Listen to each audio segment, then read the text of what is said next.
Good morning. Good morning.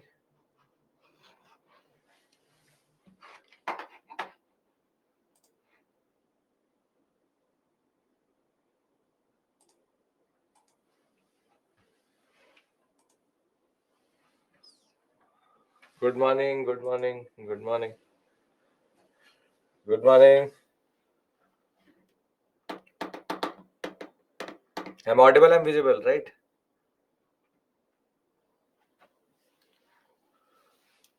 Okay. Good morning. Good morning.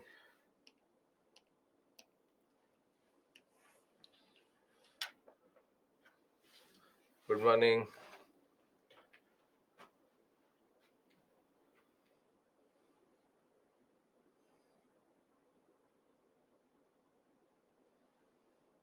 We'll wait 2-3 minutes as always.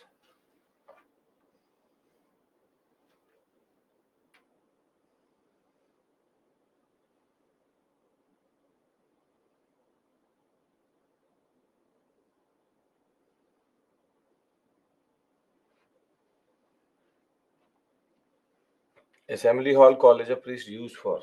Could be anything. We presume it is an assembly hall. We presume it's a college of priests. Could be something else also. Big halls have been found.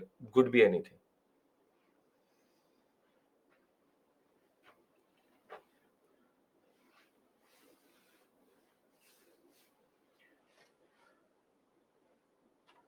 Good morning. Good morning.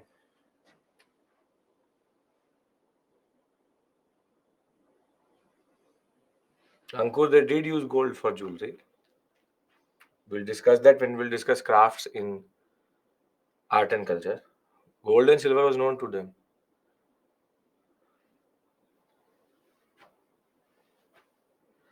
Vikram, there will be no mains practice question out of this area because it's a prelims area. Mains practice questions will be coming from art and culture.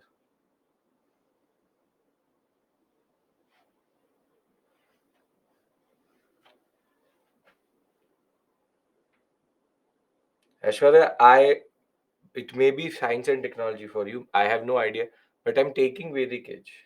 I'm not taking Vedic Age. I'm taking Modern India in the evening. I don't know the batches for which I'm taking it.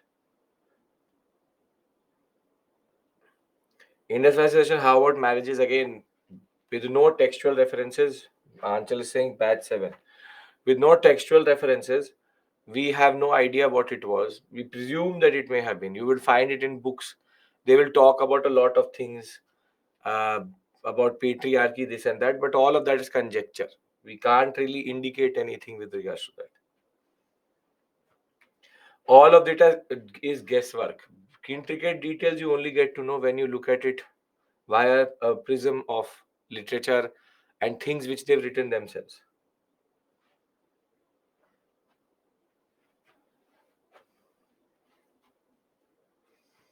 Ashwarya, you can change the batch via your dashboard. I think there's a way to do it. So you can change it. It will not show you science and technology, it will show you modern India. Early Harappa has no civilization. How they transform suddenly? It's not sudden, it's over hundreds of years. Not sudden.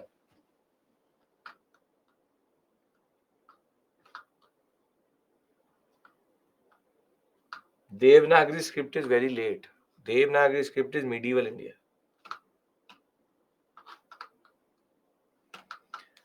All these new scripts are very late, very late. We are waiting 1 more minute and then we start.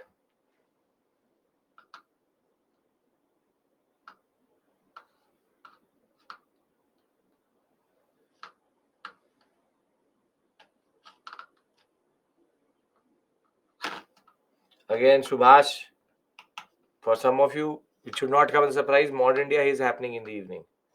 And some of your friends are telling us on switch batch option is on top right corner and this and that. You can change it. Batch 6 and 7 has modern history. Okay. Batch 6 and 7. Okay. Now, we have discussed yesterday. Only 2 classes have been done. Today will be the third class. So we have discussed yesterday about the IVC, Indus Valley Civilization, and we've also understood the Aryan migration concept. And we tried to understand why are we discussing about the Aryans, who are a speech group, a linguistic group. Shreyank, all of that sun-dried and baked both were there. That is all art and culture. We will discuss that. Don't worry. Art. These topics will be revisited in art and culture. Leave the culture part. Understand the political part and the social economic part first. So, Indus Valley civilization plus Aryan migration, and we discussed why we are discussing about the Aryans, because of the fact that the Arya or the Aryans argued that they were the authors of the Vedas. And after reading the Vedas, we divide that social milieu into two parts, which is that one which is reflected in Rig Veda, and the second which is reflected in the Sama, Yajur, and Atharva Veda, which are called the later Vedic texts and the early Vedic texts. Now, what we need to understand now is how did everything look like? How did everything look like? Which is, we are now going to reconstruct the history of the Vedic age, and that is going to be a very significant aspect to our existence in India. So, I've already discussed Brahmi script with Sanskrit language was the first major language in which texts were produced in the Indian subcontinent. And Brahmi script is the mother of all scripts in India. I will show that to you when I will reach in Mauryan Empire. Now,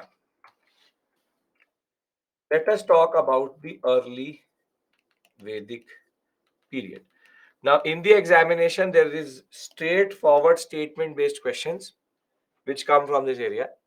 Straightforward statement-based questions, wherein you would have you will be given statements, and they will be asking you, is it a correct statement or incorrect statement?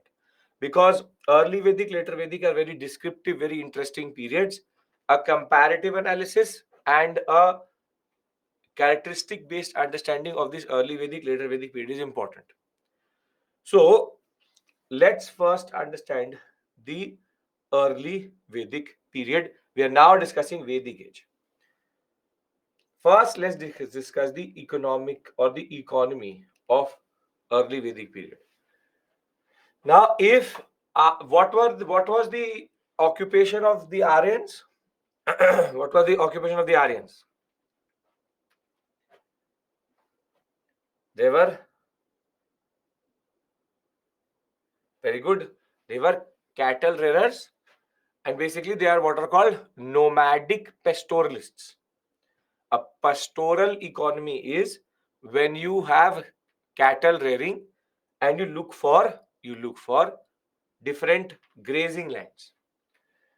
So very simply, the early Aryans who came to India in a way retained this occupation of their ancestors, and therefore the most standard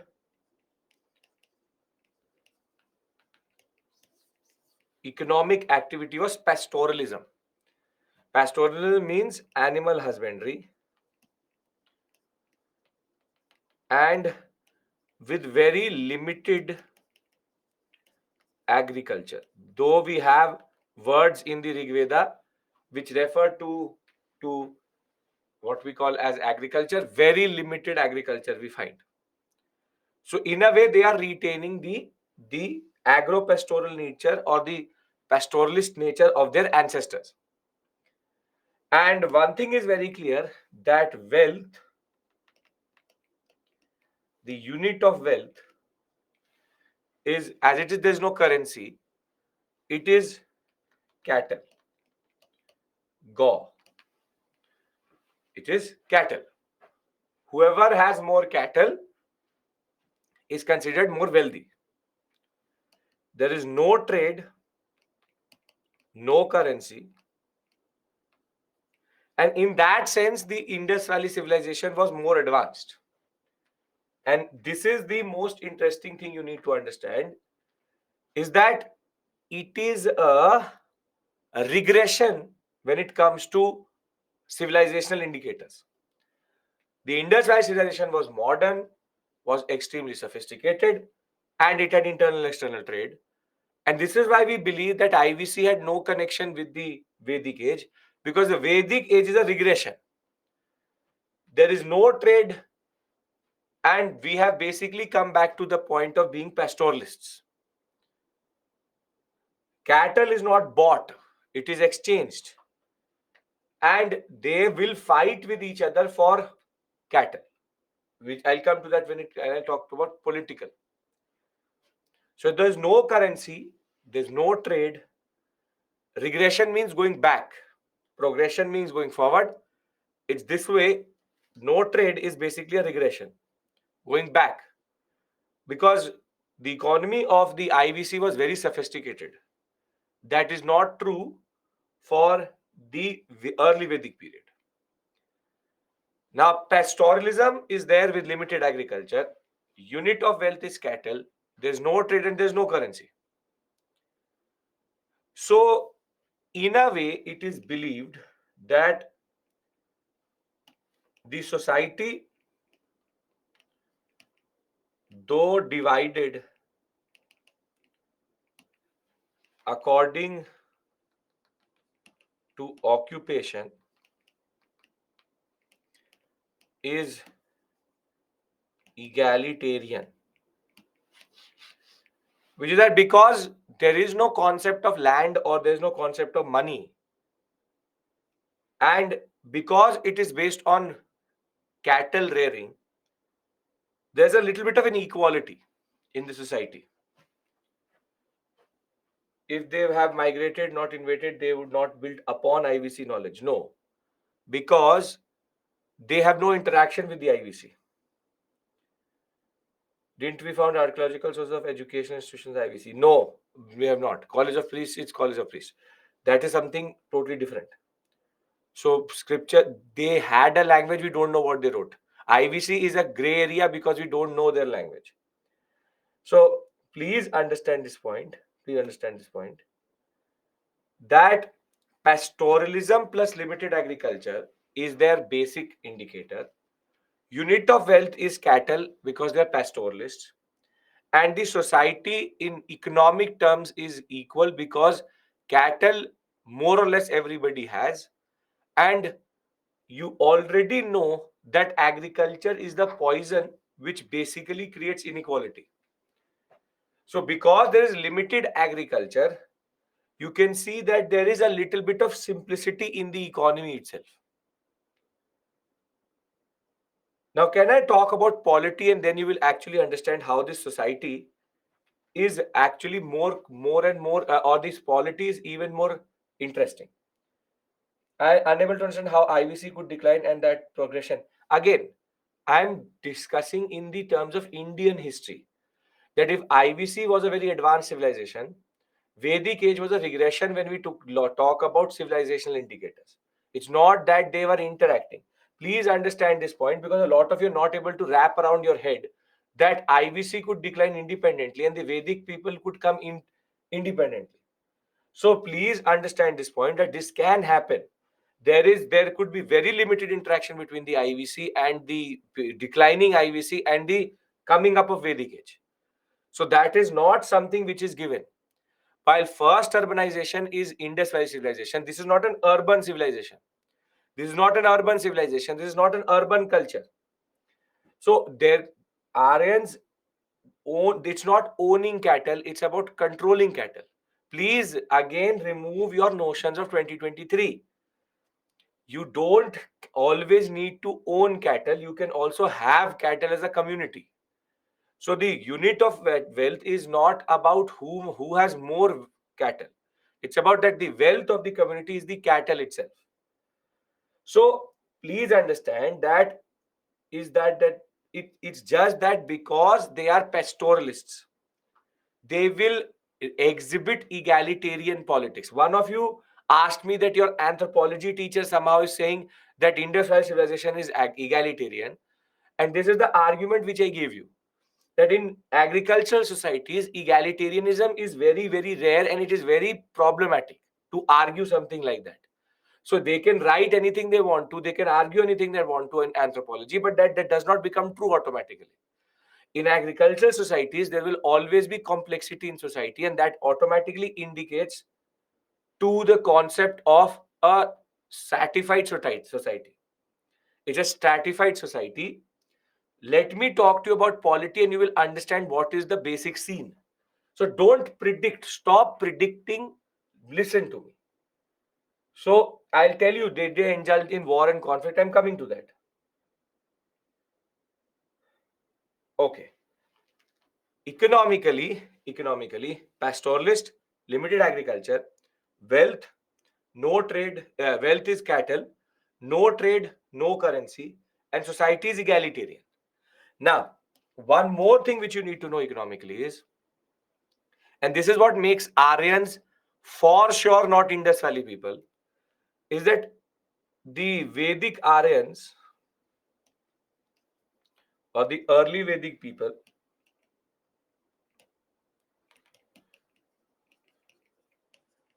knew iron smelting. Their knowledge of use of iron, but did not use it extensively. So IVC is copper. It's a Chalcolithic civilization.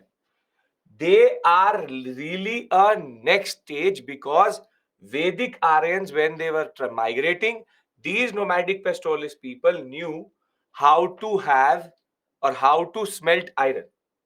This confirms, and you are not going to challenge that, this confirms that there is no connection between the Vedic Aryans and the Indus Valley people, because then declining phase of IVC should have yielded iron, which it hasn't, which it hasn't. So very simply, economically, they are very different, and in our understanding, it is a regression, because Indus Valley civilization was an urban civilization. This is not an urban civilization. There's a little bit of ruralization, because they are based on pastoralism. The real indication of the how they are basically not connected, and this is the point I'm trying to emphasize here, they're not connected to the IVC because of the fact that, very simply straightforward, their political setup is also very different. You tell me that in the absence of proper agriculture, will the polity exhibit in a way a more democratic notion, or a more what we call authoritarian concept? It will represent more democratic notion. And you can see, what we argue is that the polity of the early Vedic period was tribal polity, or chieftain, wherein the Rajan term is indicative of the protector of people and cattle. It is not, he is not the protector of territory. He is the protector of people and cattle. And Rajan, different tribes wage war against each other for cattle, which is called cattle raiding. They have, their wealth is cattle, so they will fight over cattle. And over and above that,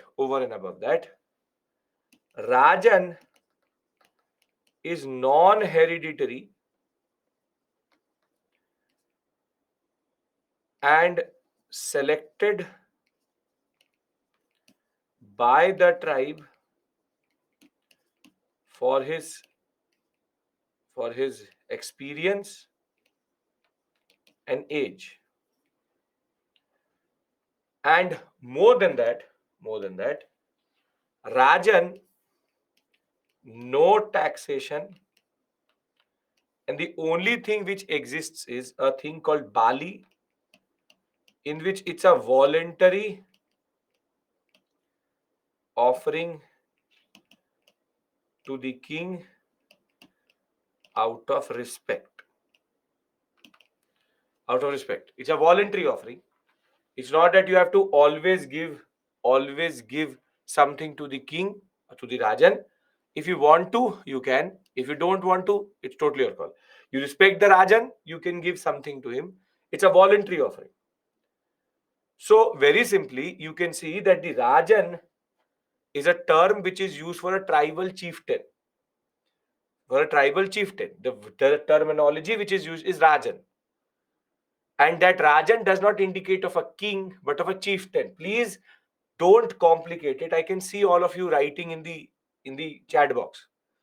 I'm asking you to de-learn. So stop trying to push your notions. When I will call them a king, they will be kings. Right now, the terminology which is used in the Rig Veda is Rajan. And Rajan does not indicate a king, but indicates a chieftain. Chief is different from a king. He is selected from the people. He is the first amongst equals. So please understand this point, that the political setup is not based on a king controlling territory. Today, the prime minister's jurisdiction is bound by Indian citizens or bound by the boundaries of the Indian Republic. You tell me. The sovereignty of the constitution is bound by the boundaries of the Indian Republic, which is that it is a territory in which you can actually, it is the territory of India that the constitution works. As soon as you go into international territories, it doesn't, and then foreign nation doesn't. This is not the way the Rajan's power is working. The Rajan's power is on the other side, not related to the area which they are. It's about the people who he controls. So he is the protector of the people and the cattle and their basic unit of wealth, which is cattle itself. So the Rajan is non-hereditary. Non-hereditary means that it's not that once I become the Rajan, my son is going to become the Rajan. No, you need to be competent. You need to be a person who shows experience. You are a very old member of the chief, so you understand what is happening. So the point is, this is very standard indicative of how tribal societies till today exist. Tribal societies till today exist like this only, wherein there are chiefs who control the society, but they are not hereditary kings. They are just first among equals who are trying to guide the society in a certain direction. Now, understand this correlation, because you need to understand it. Because it is pastoralism and the unit of wealth is cattle, it is very clear that the polity is exhibiting this. The polity is exhibiting a quality which is linked to non-land based or cattle based or simplistic societies, wherein there is not too much inequality and everybody is more or less equal in that sense. So the political setup, the most important point is there's no taxation, there's no territory,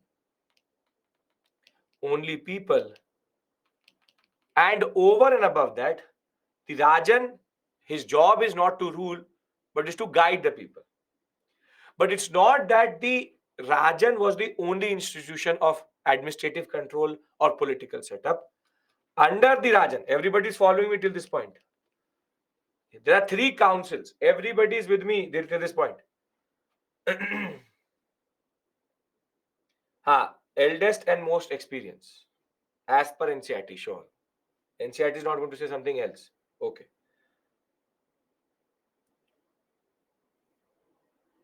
If iron smelting would have been known to IVC, then it would have yielded their economy. So I don't know what you mean by it, but no, iron smelting was not known to IVC. Okay.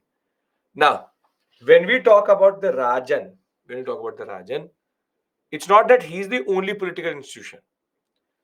He has two very important councils under him. These are called the administrative councils or administrative institutions. One is called the Sabha and the other one is called the Samiti. It's called the Sabha and the Samiti. And herein, Sabha was the council of all elders in the society. Women were allowed to be a part of it. On the other hand, this is a more exclusive body. All very important elders of the society are together. And this is the council of all members, or you can call it an assembly of all members of the tribe. And again, women are allowed.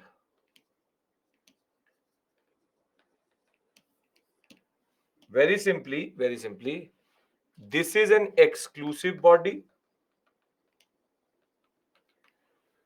and this is a body of all members.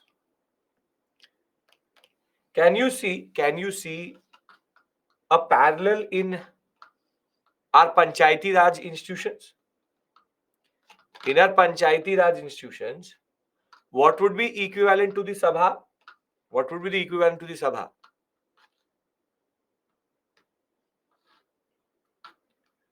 The Gram Panchayat, which is the 5 members itself. And the equivalent to the Samiti would be?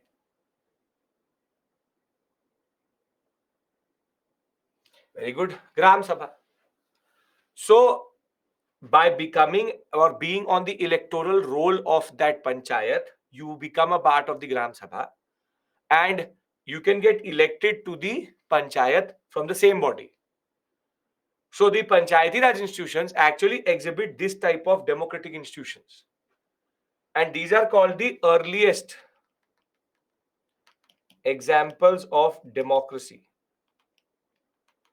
Because in both these, Rajan has to deliberate with these two bodies. Both are deliberative administrative bodies. The responsibilities are administrative. They are. You can think of the Rajan as a Sarpanch. Sure. So representative body, they are administrative. They're deliberative bodies. But there is one more body. You can use it, Priyanka. Sure. There's one more body which is called Vidhata. Vidhata is not an administrative body. Is not an administrative body, but it is a cultural body. Wherein the tribe, or rather, when the tribe meets for ritual and ceremonial purpose, it is called Vidhata. Basically, simply, when the Samiti meets for cultural reasons, it's called Vidhata. It's called Vidhata. So if you look at it, there is Sabha, Samiti, Vidhata, and the Rajan presides over all of them. But Sabha, Samiti are administrative bodies Vidhata is a cultural body, and Sabha and Samiti, in that sense, are, this is an exclusive elder body. This is every member. This is also every member. So are we clear with regards to Sabha, Samiti, Vidhata? Yes, Palak will talk about that. We're coming to position of women, don't worry. Yes. So I've discussed with you economy and polity. Economy is pastoralism. Polity is tribal chieftain polity with assembly and councils. Every member of the tribe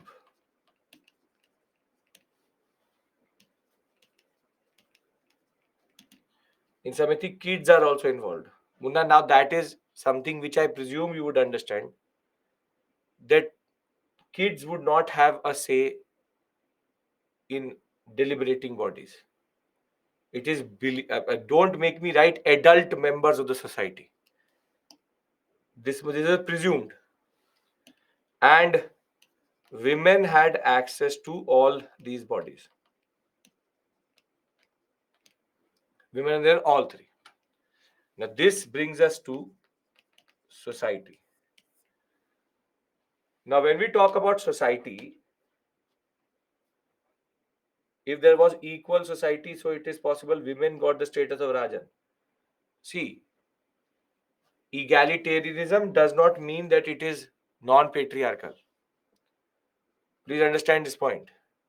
It is patriarchal only. Patriarchy is a social indicator. Egalitarianism is a economic indicator. Please understand this point. They are two very different things. A society can be patriarchal but egalitarian, because egalitarianism is the concept of economic status. And on the other hand, patriarchy is a social indicator. There are two different things. So when we talk about society, it is patriarchal systems, which is men are considered more important than women, but but but here men are equal to in certain cases with women, which is more than equal to women, in the sense women have access to education, because in the Rig Veda there are certain hymns which are shloks which have been written by women saints, and women saints are seen debating in front of everyone. So you have Gargi, Apala, Lopamudra as as three very important saints who were actually debating in front of everybody, and there are there are shloks which have been written by these saints in the Rig Veda. So women are not fully subjugated in the society, and more than that, marriage as an institution is referred to, and women move into husband's family, and this is basically an indicator of patriarchy. of patriarchy. The words exogamy, endogamy, Abhishek, I know you know, but you don't use it in the context of Vedic age. Exogamy, endogamy, can't use it. So try to understand this. Male dominance is meant women have equal resources, so despite patriarchy being social indicator governed. No, it's, see, understand this point. Egalitarianism is the status of all of these people in a way of economy. So it's a patriarchal system. It's a patriarchal system, and it is patriarchal because when marriage is referred to in Rig Veda, it talks about women going into the man's family, and therefore it is showing that still it is patrilineal and patriarchal. But there are degrees of patriarchy. Right now, patriarchy is not at what it's going to be just in the next 50 in the next period. This is the early Vedic period. It's not that women are better than or considered equal to men in all cases, but ritualistically and in certain cases education, they have equal access at least. So the mindset is patriarchal, but women's subjugation is not fully there. Subjugation means to be subordinated to someone. It's not subordinated to someone. Women are not subordinated to men. Women don't have maybe equal status in certain things, but they are not fully dominated by men. So it is a patriarchal system. It's not that it's a man-dominated point. Sachin, you would be reading the later Vedic period. So there's no mistake in the PPT. Women fully subjugated would be written for later Vedic period. So I know my PPTs at least. So stop doing that and concentrate in class.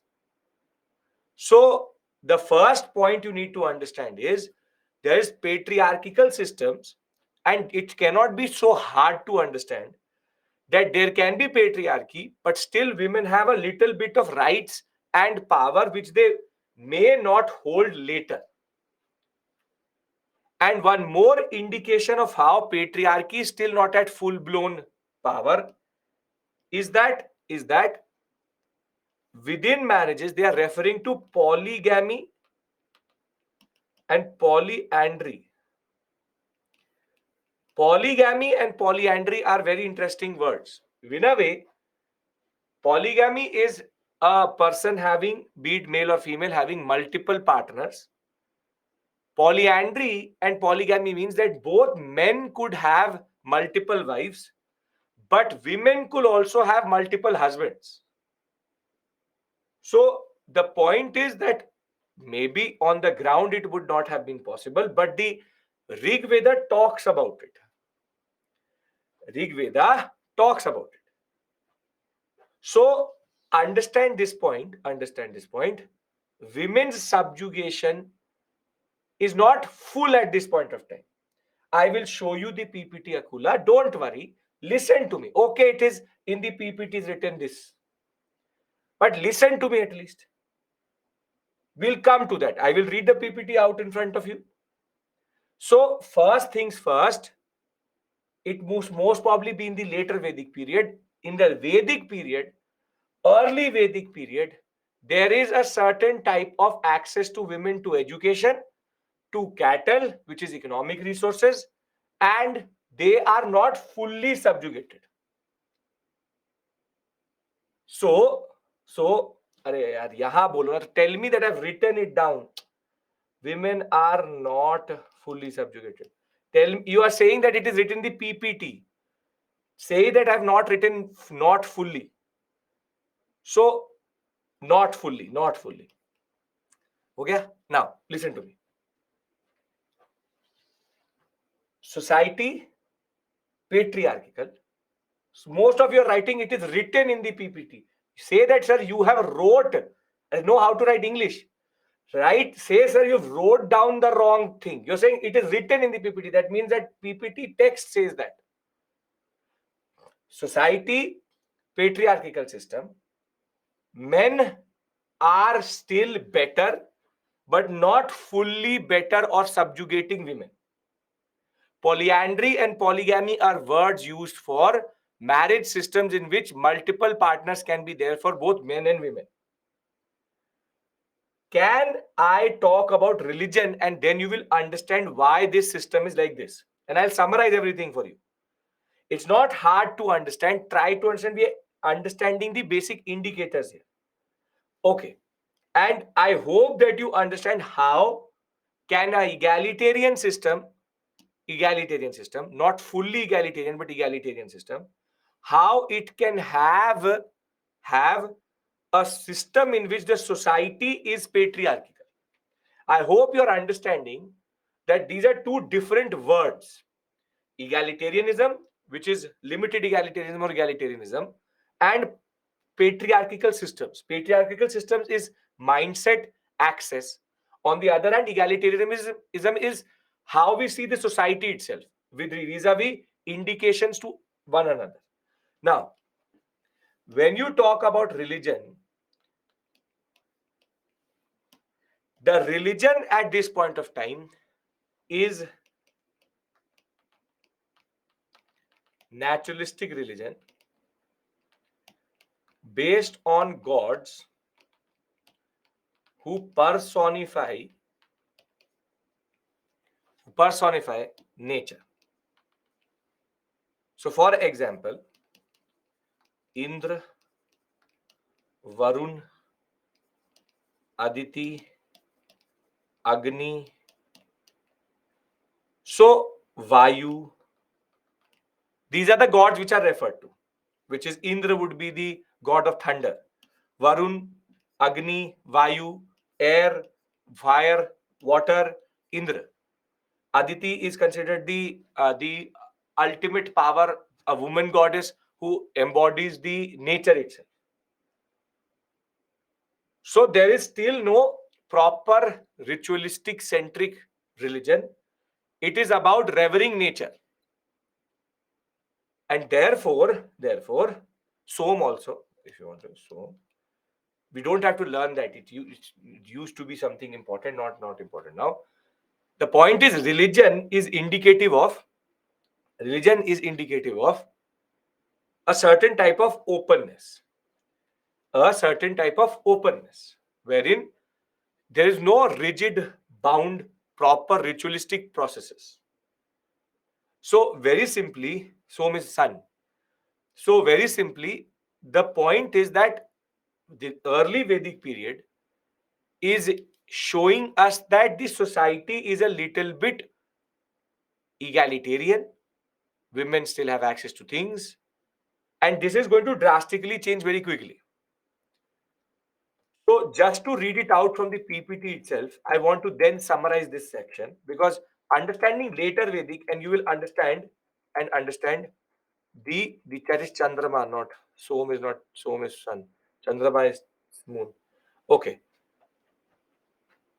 When we talk about early Vedic period, the polity is chieftain structure. Administration is tribal in nature. Now I'm consolidating with you, and then we will write everything down in one slide and then talk about the later Vedic period. It's a chieftain structure, and there's no full-fledged monarchical state. Every tribe had one elder who was also called Pramukha or Jeshtha, but the title which he used to take was Rajan. And Rajan was called a person called Janasya Gopa. Janasya Gopa means the person who protects the people and the cattle. So Gopa, these words refer to cattle. And his task was to protect the people and increase the cattle of the community. He could wage war, and that war was to get the cattle of the other tribe. And there's no taxation except for Bali, a word which is used for a voluntary offering to the Rajan out of respect. So Jan means people, Gopa means cattle. Now, The Rajan was surrounded by other important personalities also, because they are waging war. There was a need for a Senapati, but they also have other officers which used to help him in administering that society. So, for example, he had a person called the Vrajapati. Please have to remember this, who basically looks for pastures. He takes, because you have so much cattle, you have to make sure that there is pasture available for everyone. You have to yes, remember the words like Janasya Gopa. Whatever I'm marking, you have to remember, because it's a textual, source-based reconstruction of history. Terms become important. Then you could have what we call as a person who used to take care of the semi-permanent settlement via having fortifications which were made out of mud, therefore marking the that territory for a certain time and then moving forward. So it was not proper fortification, because there are nomadic pastoralists, because pastoralism, after a point, that grazing land will go away. So they're still moving around, but not in months, but over years. You needed people to take law and order in their basic understanding. So you even have an Ugra, who's like the police. And you also spy on the other tribes to know how many cattle they have. And that would be a Spasa. So these are terminologies which we see in the Rig Veda, referring to certain officers which the Rajan used to appoint to help him administer the people. But what is more interesting is that it's not that no, there's no position of financial in charge, because there's no money. There's no money. If there was money, then you need a finance minister. Now, the more interesting aspect here, they did not live this they did not start to live in one place for long. Mud fort means they are not having proper fortifications, so it's not a permanent settlement. So they could be here, then they have to move here, because all the grazing land around it would be gone. So they are not fully sedentary in that way, because agriculture isn't there. Now, the other aspect here, it would be that how does the Rajan not have, he's not creating a structure in which he's controlling everybody directly. He's rather creating a very interesting ladder of, or hierarchy of, what we call as officers and levels, through which he can manage the people better. So the very interesting aspect here would be, and I'll write it down, that when we talk about administratively, every household is basically considered a kul, and a kulapati used to take care of one household or 2-3 households together. Then multiple kuls used to make a gram, which is a semi permanent village, and that was given to a gramini. Then multiple of these semi-permanent villages, and this could be a very big society also, was under a vis. And there was a visapati who used to take care of the gramas. And the gramas was then, or jan, under the rajan.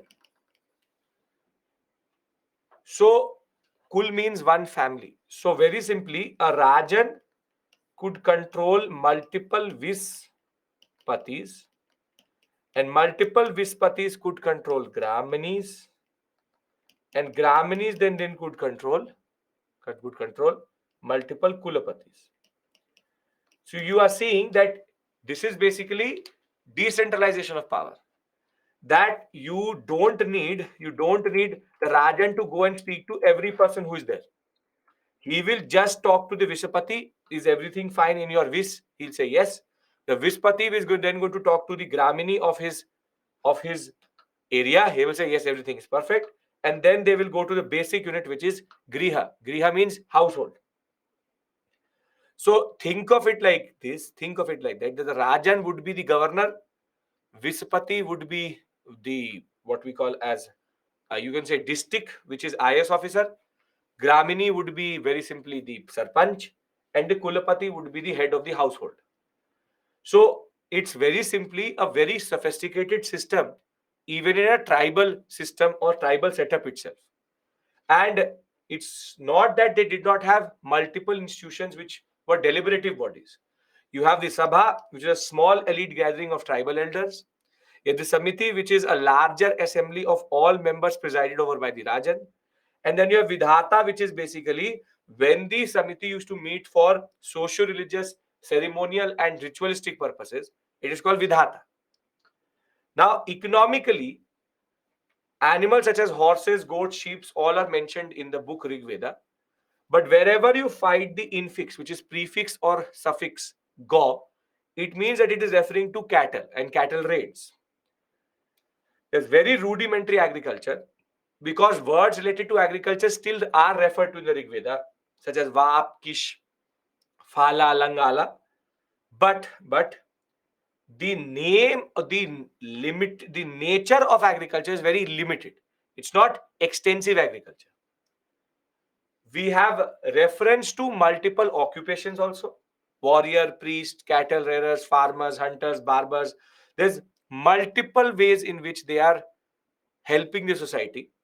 Though they have multiple occupations, they still, it's not that somebody would be very, very rich or very, very poor. That is the egalitarian aspect, because money does not exist in the economy and it's an egalitarianistic society in that regard. You can also have different crafts which are referred to. For example, chariot making, you have cart making, carpentry, weaving, everything. We don't have to learn that. And most importantly, there is no currency and no coinage. There is no concept of land. Then how will there be private property? There's no private property here. So there is no coinage, though there are words such as the Nishka, which are referred to in the Rig Veda. They are indicative of what we call as gold globules or gold as lumps, not as coins. And the Rig Veda, though the society is very straightforward, it still refers to, and is a very important point, the Dasa Dasi tradition, which is a form of slavery. This form of slavery. What do you mean by Dasa Dasi? Dasa Dasi means that you wanted cattle, for example. You wanted cattle, but there's no money concept. But I want cattle. I have nothing to exchange with you also. In a barter system, I have nothing to exchange with you also. So I say that I will work for you for 1 year and you give me one cow. So then how, for that 1 year, you are working for that person. So the person you are working for, you will be considered a slave, das, servant. And a woman, when she works, it's a dasi. So it's not the type of slavery which you are thinking, that black type slavery, not black slavery. In India, since the Rig Vedic period itself, we have Dasa Dasi tradition, which is in a way debt bondage. In a way, debt bondage, or it is called service-based bondage. You can't give them someone, so rather you give your service. And when they used to fight with each other, they were also taking the other tribes as dasas. First making them work and then giving them the status. Were indigenous people dasa dasi? First, don't use the word indigenous. This is not colonial. This is not colonialism. No, dasa dasi has nothing to do with indigenous, non-indigenous. Everybody by this point of time is an Aryan, and therefore there's no concept like that. Now, socially, early Vedic has several words for the household. Patriarchal, patrilineal, marriage is referred to, but monogamy, polyandry, and polygamy all are referred to. Relative freedom to women, Gargi, Visheshwara, Apala, Swarnavara, and Lopamudra are the very important, very, very, very important women saints. and it's an egalitarian society vis-a-vis economic status. So now what do you need to remember generally? Because we have to contrast it with the later Vedic period, and that is the most important thing which we have to do. What are the basic characteristics? Can I write them down? Because this is what really matters. The terms which I've marked for you, you have to remember. Basic characteristics. We can discuss this. Okay.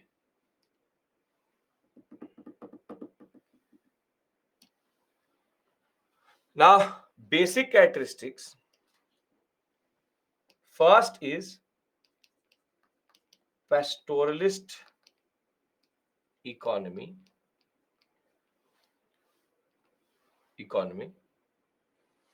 Second, knowledge of iron but no use. Third, no currency and no coinage. Fourth, you can add here limited agriculture.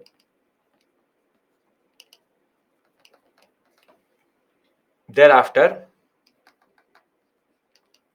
chieftain tribal polity, sabha,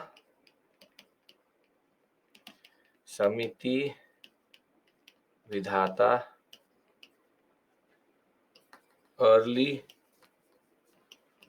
democratic institutions. 6, egalitarian society with diverse occupations. Patriarchy with women less than equal to men. 8, women have access to education and economic resources. 9, cattle as wealth and wars for that. 10, dasa dasi tradition. 11, naturalistic religion with nature gods. And last but not the least is Bali as voluntary contribution, no, not tax. So no taxation.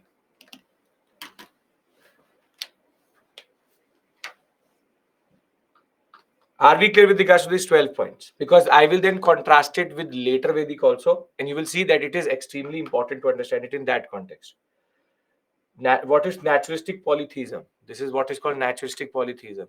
Multiple gods linked to nature. So naturalistic polytheism. Fourth point, chieftain, you can refer to Rajan. Sure, I can write Rajan here.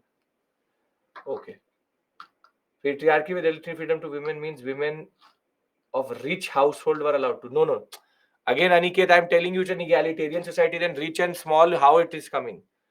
Patriarchy with relative freedom means that women are still not the ones who take the kula forward, the household forward, but they still have access to education and cattle.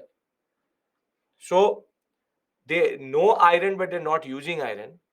We see that they're talking about it, and very simply, we don't find a lot of proper references to iron and any words which refer to iron implements, but they know how to smelt iron, that we know. Patrilineal system means that the father's side take goes forward. The fact that we all take our father's surname is called patrilineality. This is not slash and burn agriculture. Don't bring your geography into this. Sixth point is egalitarian society with diverse occupation, means that there is a lot of different occupations, but there is no inequality in the society, drastic inequality in the society. That is the point you need to understand. And taxation, the king does not collect tax. If you want to voluntarily contribute something, sure. Okay. Learn names of agricultural terms, Shushmit, only after you've learned these points. You should be cognizant of it. It is easy because they are referring to Go and all, but not right now. Barter, I will not say, because in pastoralism, barter as it is would not work. But we can say it's a barter system based concept. It's not difficult, you are making it difficult. It's very straightforward. It's a pastoralist society with the Rajan, women, and see, this is the problem, that we are so into patriarchy that you're not able to imagine a society in which there can be patriarchy, but still women have access to certain things. When I discuss later Vedic value, you will understand why are these points important. So, very simply, from where this linguistic group migrated. Again, Agula, you are either 24 hours late, or this is Gajini effect. This is Central Asia. We've discussed this yesterday itself. So, can I move to later Vedic period? Are these 12 points clear?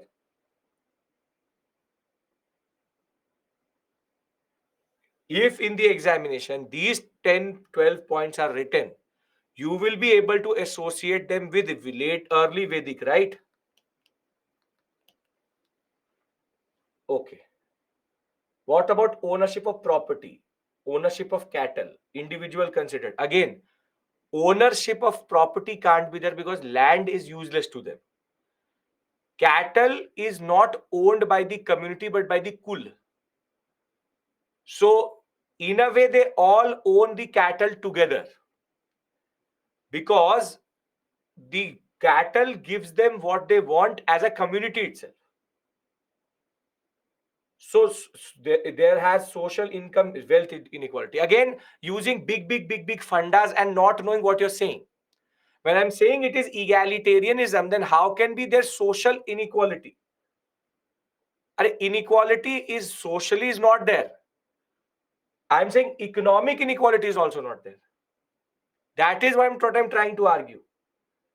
You are confusing apple with orange. That is the problem. Your notion of egalitarianism is problematic because egalitarian is an economic term and social discrimination is not based on egalitarianism. Egalitarianism or social inequality is a different concept itself. Were dasas and dasis living in inhuman condition? No, because it's not the way you think of slavery. I'm now moving to later Vedic because what you're doing is you're just mixing the things up and you're not listening to me. Okay. Now, Rig Vedic and later Vedic societies were developed by Aryan migration. Once we enter 1500, there is no distinction between an indigenous person and an Aryan. Please understand this also. Don't fall into that Instagram type of history which random people nowadays have started to talk about. So don't do that. There are certain people who claim to give you history, but they are basically giving you propaganda. So remember that after 1500, the Aryans are the Indian civilization. So please understand this point. 12 points I've made. It is not difficult to understand. You are just trying to complicate it yourself. Simple, straightforward point is patriarchy exists in the society, marriage as an institution exists in the society. Socially, there is a little bit of differentiation between men and women, but women still have a lot of access to education and economic resources, which is owning with the community in a way cattle. There is no concept of ownership here because for ownership, there needs to be a transaction. On the other hand, when we talk about egalitarianism, I'm talking about different stratas of society. In a simple society, it's not a fully simple society, but it's a semi-simple society. It's not a complex society as we see later. So the poison called agriculture has not come into this system. That is why it is exhibiting democracy also. Now, if we are all on the same page, can I move forward? Because I don't want to know what you know. Okay. Now,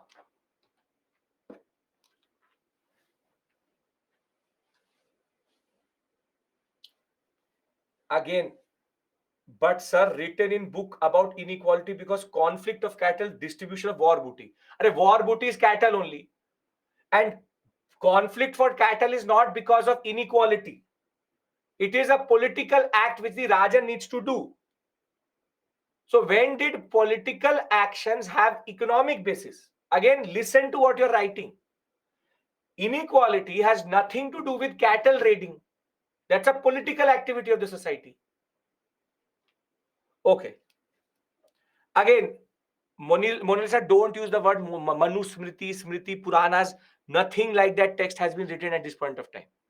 Only the Vedas exist. You don't know what you're saying, but Smritis and Smriti tradition is going to come later. Okay. War again, पता नहीं कहाँ से, where do you read this polity? I don't get. War on other tribes does not indicate economic inequality. Either you're asking me or telling me. Please, I don't know what books you're getting or what books you're reading. Please stay away from these books. Literally, I have no idea what you're doing. If you're telling me, Sachin, very good. If you're not telling me, good. The point is, war has nothing to do with inequality. War is a political activity. So, pata nahi, I don't know what you're reading. So, whatever you're reading, close it and keep it aside because you need to listen to me. We go into the later Vedic period. 1600 BC. So early Vedic, remember, is 1500 to 1000, and later Vedic is 1000 to 600.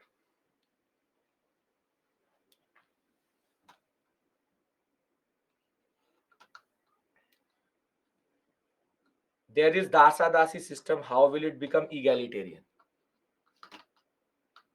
But Dasa Dasi is not that you're literally ragdofying that Dasa Dasi, that you are making that person a proper Das Dasi. Don't think of it like today that you are going to become a Das Dasi in the way Das Dasi you are thinking. The system is called Dasa Dasi tradition, but it's basically paying off your, or in a way, be going into a bondage to pay off or get cattle.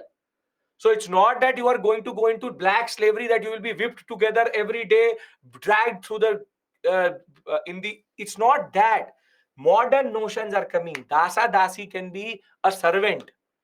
So is servant based on again, and the problem in that, Shweta, the problem in that question itself is you're talking about Dasa Dasi, which is a social tradition, and you're talking about egalitarianism, which is an economic tradition or economic concept. So you are mixing two things up. I cannot emphasize enough how you are basically complicating it for yourself. There can be a society where there is inequality, but there can be also a society where there is inequality, but equal, what we call as economic status. There can be. There can be. And I'll give you a very simple example of it. I'll give you a very simple example. This is the last time I'm actually distracting others because who want to study are getting distracted. And I can feel that. Your family, in your family, you all are equal. Socially, all of you are equal. No. So there's social inequality in your family. But as one unit, as a family, you are egalitarian, right? Because all of you have the same exact amount of money as a unit. So how is that? How is that you all are socially unequal? What is called social inequality in the system, but egalitarian. This is the example of an egalitarian system with social inequality. Because you act as a unit, you are egalitarian. If your father has 10 lakh rupees, you also have 10 lakh rupees. That is the it. That as one, it is it. And thereafter, the internal politics is different. That on social hierarchy, you are different. Okay. So Aurab, it will say 500 somewhere, it will say 600 somewhere. I am taking the more broader approach than not going to 500, taking till 600. Okay. Now, got it, sir, you are writing, but it should not take so much time to get it. Okay.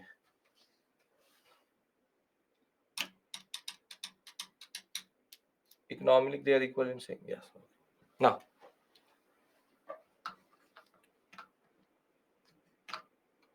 Now, later Vedic period, the economy changes. And now you have agriculture as the main occupation.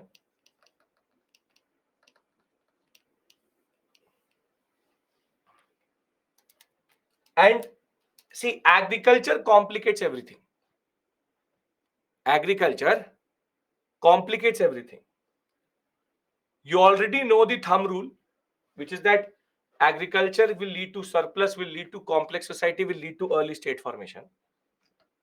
But here agriculture is such a big poison that every social evil in India today, as we speak in 2023, has its genesis in the later Vedic period.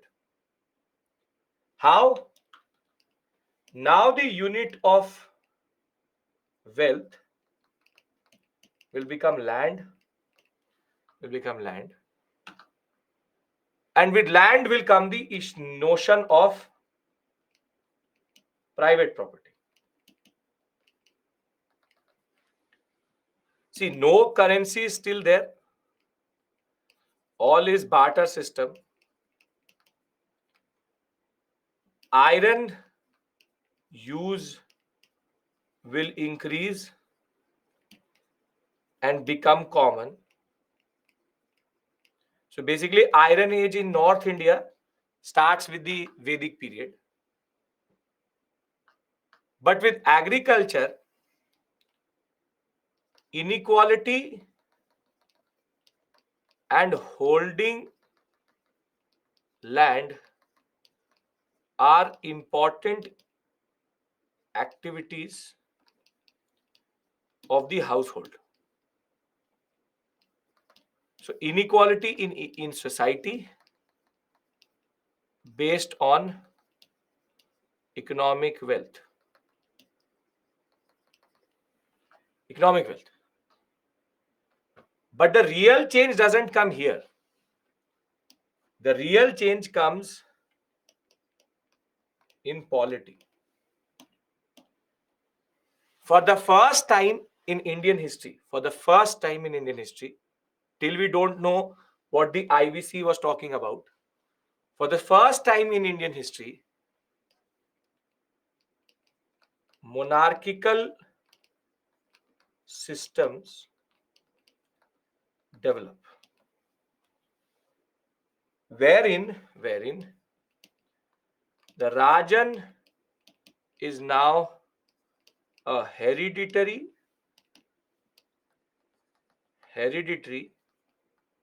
monarch or king, and more than that, he is the protector of territory, not people. So basically, territorial kingship emerges because of agriculture, because the more land you control, the more wealth you have, and taxation will emerge. Name of the tax was bhaga. Bhag means to give something, give me a part. So this could be 1/6 to 1/10 of produce. And now Bali will become a mandatory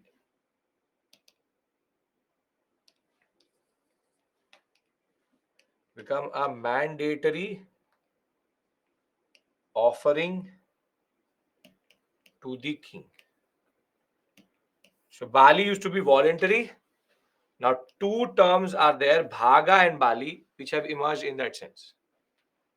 So you have taxation also, and you have now Bali becoming compulsory and Bhaga being the land revenue or land tax in that regard. This is basically land tax.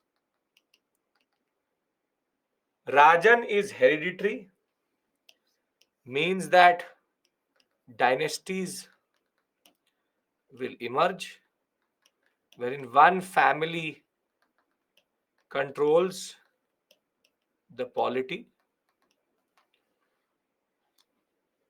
And more than that, Rajan will start to nominate the Sabha, So democracy diluted, Samiti and Vidhata will persist for some time but fade away. Basically, they will cease to exist after a certain point of time. So you can see how democracy is getting diluted. So democratic institutions are destroyed. No women here. No women here. Women have no access in that sense. Now, anybody's an issue until this point? Nothing? No, out of the box, I have not discussed anything. Now comes religion and society. And herein lies the biggest change in Indian culture and society. That basically,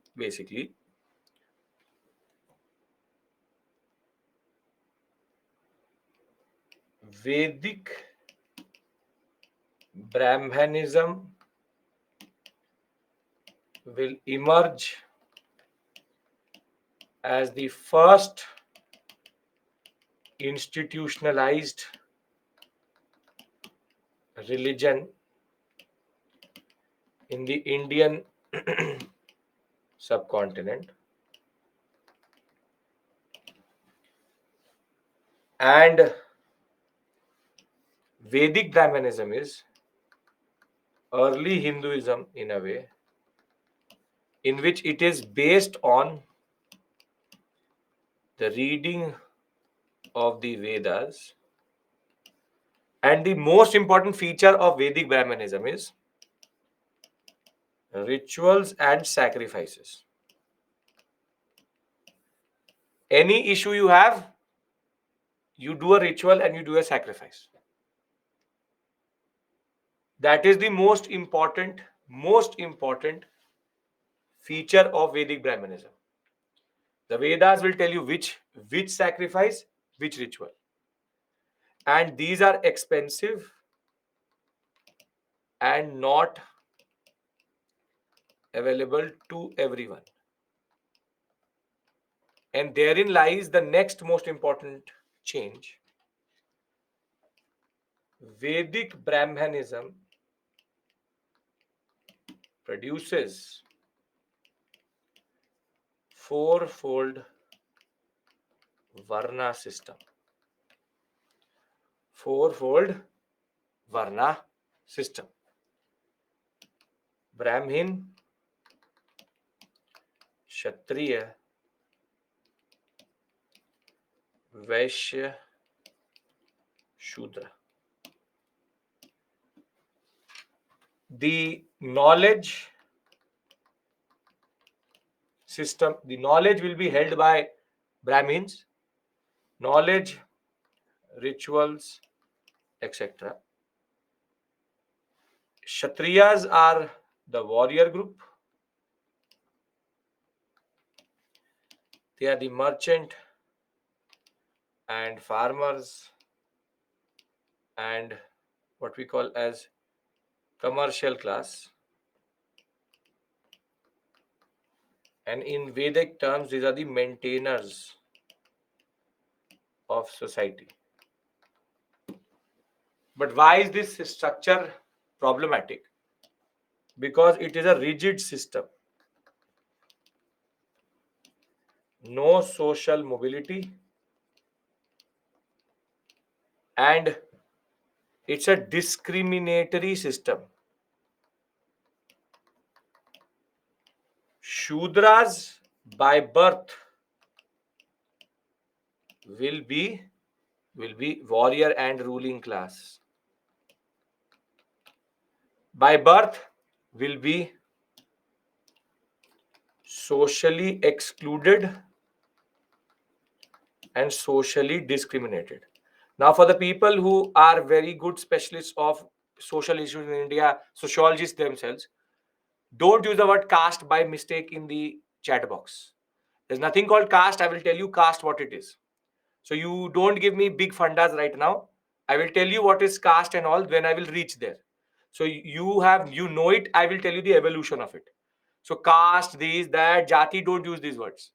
So I know there's a budding person in you trying to say caste, caste. There's no caste. There's only fourfold varna system, very rigid system which emerges. So you can see that there is now a proper discriminatory system which has come up because of agriculture. Agriculture gives Rajan that much power. And now there will be one more thing, which is kingship will become will become will become ritualized or ritualistic kingship, wherein the Brahmin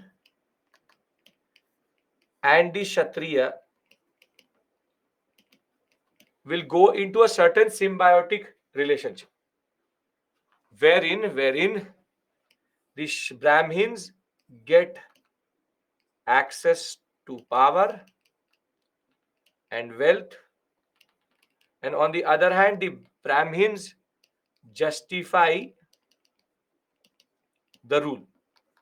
That the Brahman will say that I spoke to God yesterday, got a call from him, and he said, yes, this Kshatriya is your ruler. So he has the attestation of God, the concept of divine kingship. That no one else but God said in the ears of the Brahmin that this ruler is ठीक है, मस्त है. You can use this. I have sanctioned his power. And in order to show it to the people, he will start to do 3 rituals. One is called Ashwamedha Yagya. Then you have Rajasuya. And you have, yes, Vajpaya. Very good. Vajpaya. Ashwamedha Yagya is called horse sacrifice. In this, what you do is that you sacrifice a horse and then send one horse with one person into the wild till the point till which the horse can run without any obstruction is the area of that king. Makes no sense, but sure. Vajpaya is called the chariot race. Chariot race is that there will be a race in which you will have that rath race. For the Americans in the class, a rath race. So the chariot race will happen and whoever wins it will get the lunch with the king. So it's a very exclusive right that you eat with the king, and it's a ritualist, very big sport is done. And Rajasuya is royal coronation ceremony. What is called the Abhisheka ceremony. that you very simply, the king, his son, when he will capture power, rather capture power, when he will come to power, he will be given this ritual kingship in a very big yagya in that regard. So you can see that things are becoming very quickly complicated. Very quickly complicated. And the point is that social exclusionary bodies and social exclusionary institutions are coming through. But the worst of the worst will happen for the women. And what happened to the women in the later Vedic period in 1000 BCE, they have still not been able to recover out of that position. Till today, 2023, still women struggle with the same issues. Women are fully subjugated to men. Women become subjugated to men. Ritualistic means ritual based, to men. And no access to education or economic resource. This is very important. It's very important to understand, which is that women's ownership of land was never allowed. And I'll tell you why, but first listen to me. And women, in that sense, will be defined by her role vis-a-vis vis-a-vis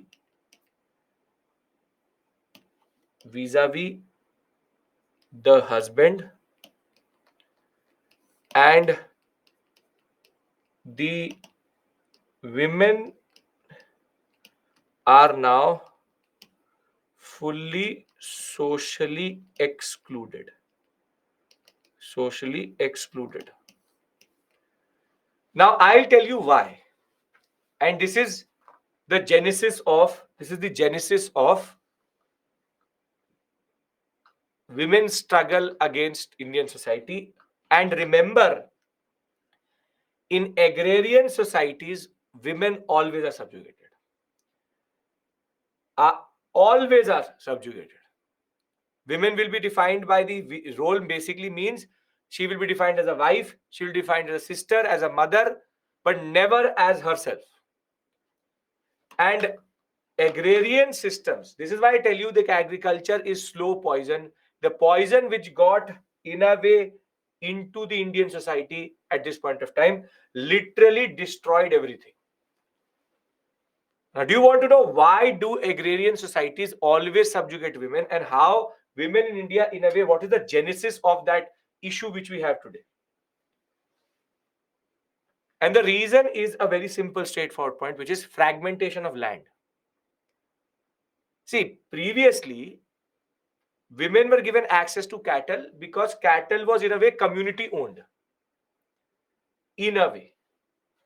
However, now land is a private property. If I have 2 daughters and 2 sons, and I have land which is basically divided into 4 parts. When the women will marry, when the woman will marry, will she remain in the same household? No. And therefore, there's a chance that these 2 parts of land would go to the next family. So this would lead to fragmentation. So now what they do is that they generally take out the women out of the picture itself. So because if women will not own land, women will not fragment land. And basically, marriage as an institution and patrilineality literally destroyed the access of women on any form of economic power. And with no economic power, they will obviously be defined by men. So that is why in tribal societies, if you're a sociology or anthropology optional person, you would know, in tribal societies, there is still an institution of marriage. But women have sometimes more power or equal power to men, because there's no notion of division of land or private property. In agricultural societies, on the other hand, there's a problem, which is that they tend to take away access of land from women because women fragment land under the notions of marriage under that system. See, all of this is not part of your syllabus. The reason why women don't get land is not part of your syllabus. I'm telling you as your form of general knowledge as a student of history. At certain points of time in this discussion, I will be talking about things which really don't matter for your syllabus. But as a human, as a woman, as a man in India, as an Indian citizen, as what you are today, you need to know how things are and why they are like that.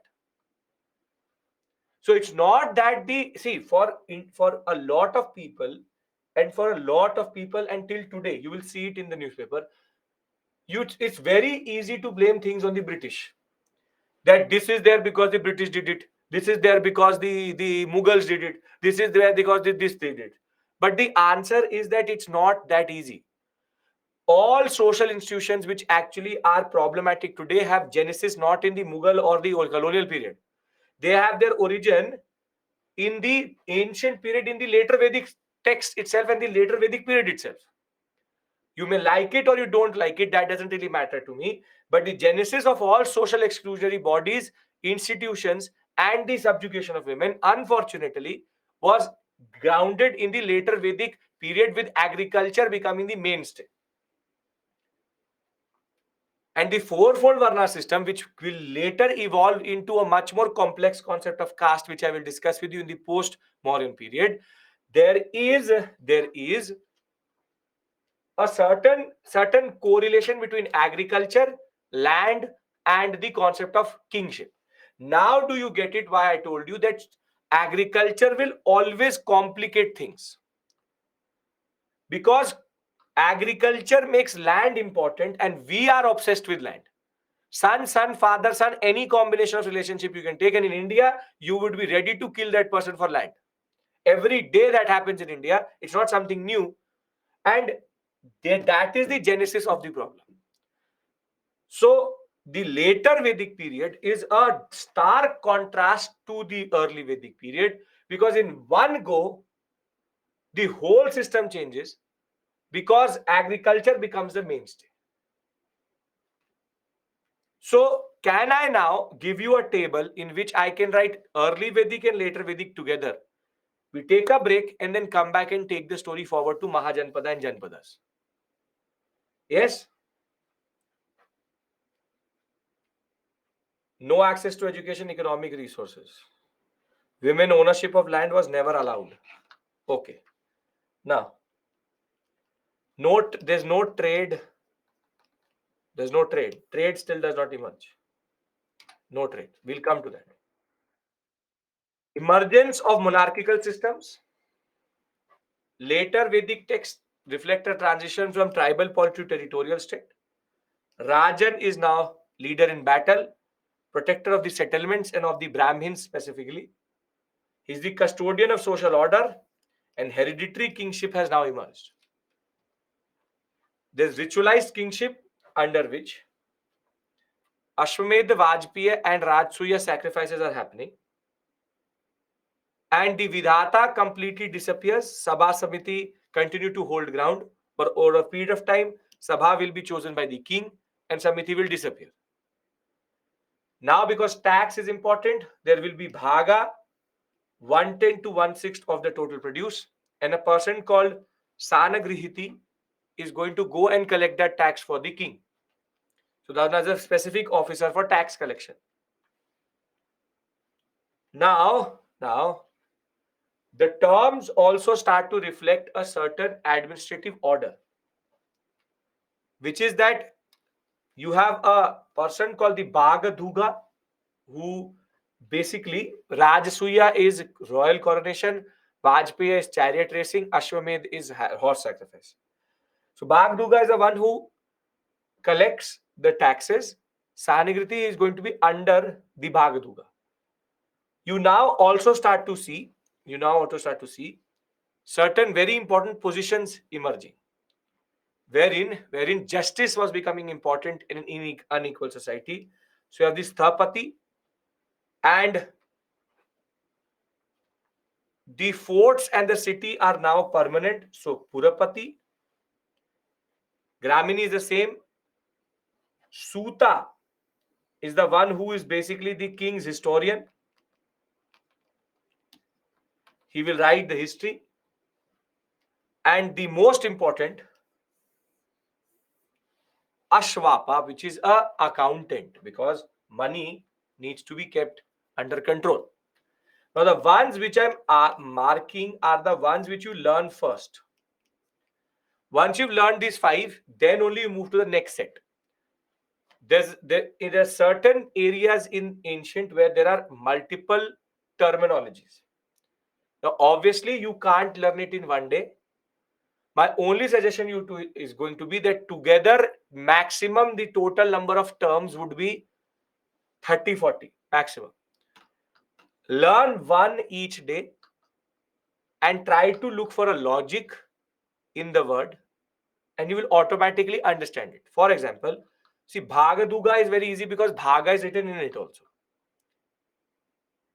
But if you can't remember it, you can also make acronyms, which is Aksh, account. Don't make AA because it will make no sense. So the ones which I'm marking, you need to make sure that you remember. This is where you come in. My role is going to be minimal when it comes to learning. Yes, 30, 40 terms entire ancient history. Maximum. Most of them is in the Mauryan period. Maurya, when I will discuss, the maximum amount of terms are in Maurya. Maximum. So, can you do your part and learn these terms systematically over the next 200 days? You can do that, right? Not asking you to do it today, asking you to do it over 200 days. If you can do that, then our work is more or less done in that sense. Thereafter, when we talk about economy, early Hinduism is same, or evolution of, I'm saying Vedic Brahmanism is early Hinduism. That will become Hinduism. You have agriculture, use of iron, cereals such as barley, wheat, rice, all are referred to. And now there's a lot of words for sowing, plowing, reaping, threshing. But what is more important to you and me is land was a very important resource, and it will now be the most important unit of wealth. And household will be basic unit of labor. Everybody in the family works on that land. Concentration of wealth in the hand of the rulers and the kings. And now there will also be craft specialization, which is already there, but there is persistence of that. We will have wagons drawn by oxen for transportation of things. Ruts and chariots were also known. That is why the Vajpayee Yagya itself. Exchange is still barter. There is no currency. And now different types of land are also referred to. Ironically, some of these terms are still used. Kshetra is the most fertile land. But the word such as khila, which is for wasteland, is still today used. Apahata and khila are two terms which are still used. In certain parts of India, bad land is called khila. That this is khila land, bad land. So the land terminologies are also now emerging and becoming important. Society-wise, we see the crystallization of Varna system, social discrimination and subordination of women. Marriage will become important, but the relationship of husband and wife will become a subordinate hierarchical relationship. Same will be seen within father and son. It's a hierarchy-based relationship. And women came to be increasingly identified in their relationship with men. And Stri, Yosha, Jaya are words which are linked to motherhood and wifehood. The Grihapati has now control over the economy and the reproductive capacity of the woman also. Now, what I'm going to do here is I'm going to give you a box. I'll write both things together and we can then move on. Yes? Okay.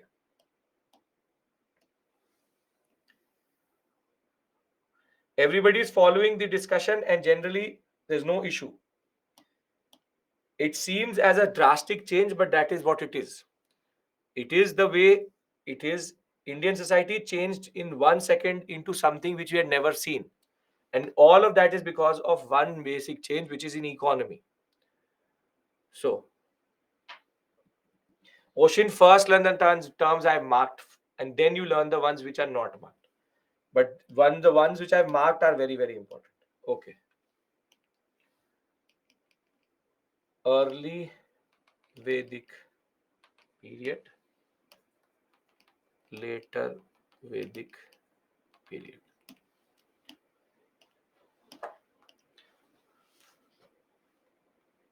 How they got to know about agriculture? They already knew limited agriculture. Agriculture became the mainstay. Pastoralism, agriculture,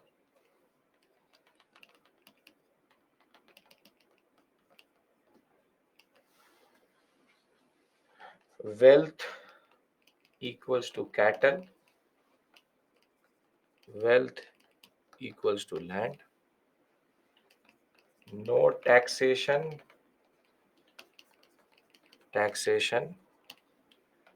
no trade, no trade. This is one point you have to remember, similarity between these two. But then the barrage of things change. Tribal polity, Rajan, Sabha, Samiti, Vidhata.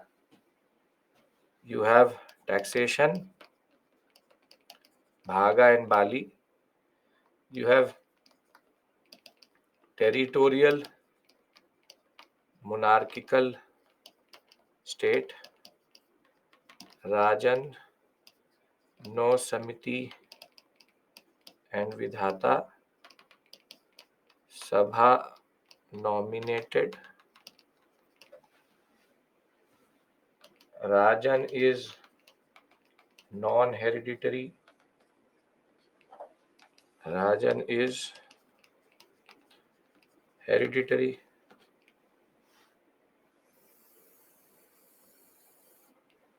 Thereafter,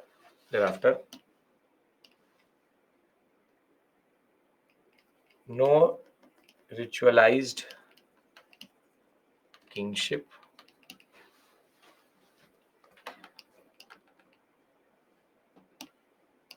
Ashwamedh, Rajasuya and Vajpaya sacrifice.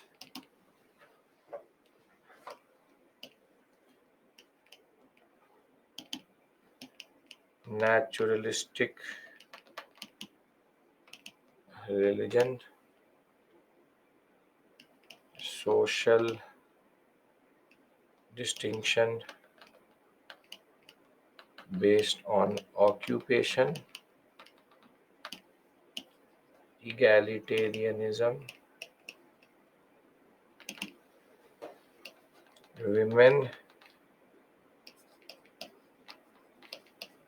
access to education and economic resources. On the other hand, here you have Vedic Brahmanism, fourfold Varna system, social discrimination of Shudras, subordination of women, women become, and women's access to education and land not there. So in a way, women and Shudras socially excluded and discriminated. No currency, no currency. Are we clear with regards to how between 1500 to 1000, and then from 1000 to 600 BCE, things totally changed? Now, are you in a position for the examination to differentiate, identify statements which are associated with each one of them? Yes? Yes, Deepika, you can say that. Iron use, okay. Iron known, iron used. Last line is education and economic resources, access to women and men. This last line of early Vedic. So can we take a break here? Right side in blue, women access to education and land not there, and women and Shudra social exclusion discriminated.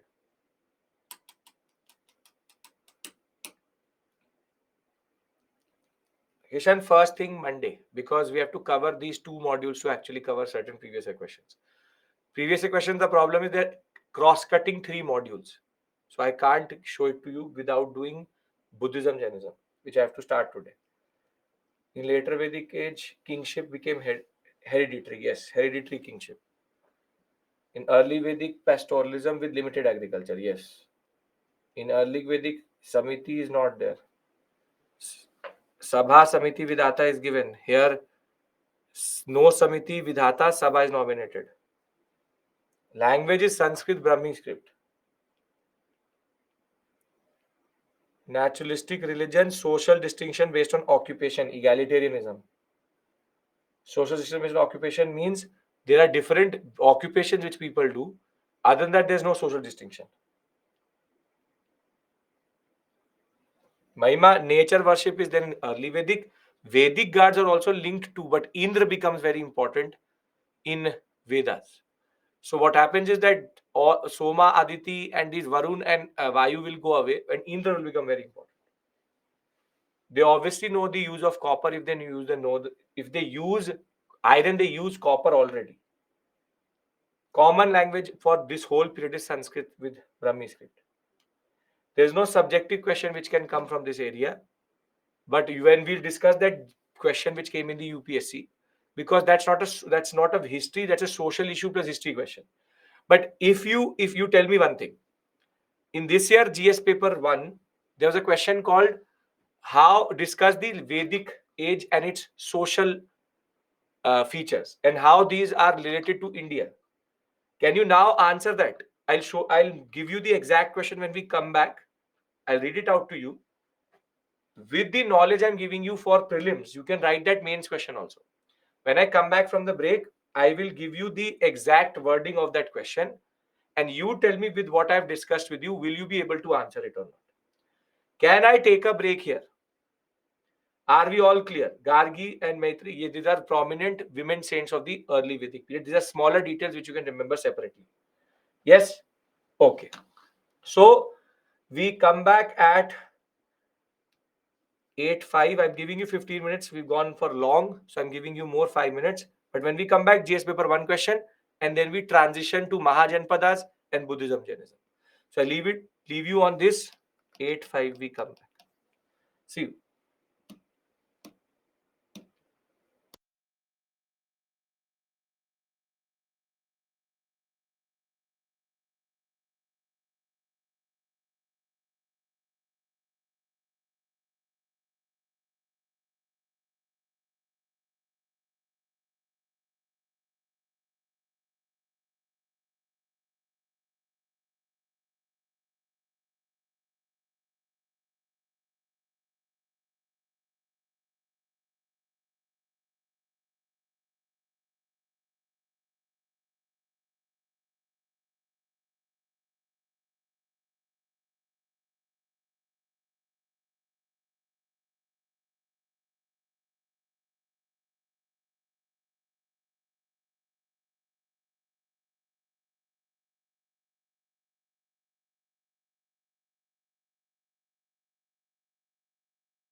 Welcome back. Neelu, with no currency, how they pay tax? By giving a share of their produce.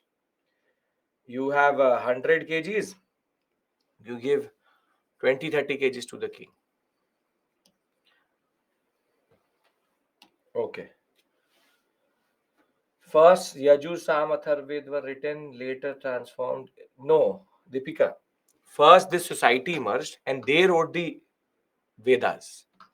So we know that they are indicative of their own society. So the texts are written later, not first. 1/6 to 1/10. Okay. Now, just 1 second. I'll check that question for you. Yes. Paper one.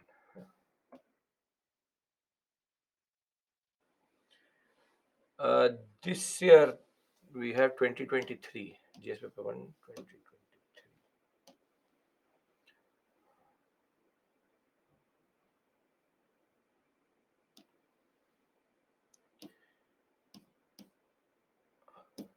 Ha. The question which we are talking about. Yes. Question number 11 of GS paper 1 was, what are the main features of Vedic society and religion? Do you think some of these features still prevail in Indian society? Are you capable of writing this question? The subject member expert has also sent it. Are you capable of the question which has been written or has been pushed by the SME? Thank you, SME. Yes. Okay, perfect. So basically, that question is asking about this discussion itself. So I know that ancient history does not come in mains, but this question is not a mains question from ancient India. It's a social issues question. The second part of the question is more important. Do you think some of these features are prevailing? This question is a history plus social issues question. So just to give you a googly in the examination, for the people who don't study prelims, who listen to people who say that don't study what we call as ancient India for prelims, or rather they say that leave ancient India, this is the question for that. Which is that very simply, if you go through this process, you will be always able to write. So with this knowledge, you have the capability of writing this question also. Yes, you when it says only Vedic society, it means both early and later both. But in this question, you have to talk about the later Vedic because you have to talk about the prevailing systems also. Right? How to write about significance in these days of early Vedic age? Are all women equal in India? Are all women's issue gone? Do Varna and caste issues persist in India? Obviously persist in India. That is the reminiscence, that is what is prevailing. Try to understand this point, that whatever the Vedic age in this you see, all of the later fourfold Varna system, social discrimination, discrimination of women, hierarchical systems, caste-based discrimination, social exclusion, all of these things still exist in India. So they have basically checked if you understand ancient and you understand social issues together. That's it. So you don't have to do a thesis on the Vedic age, but you have to just have an understanding of the Vedic age in that regard. So can I now move to the second part of the discussion, which is Mahajanpadas and Buddhism, Jainism, and the Mahajanpada period? Yes? Okay.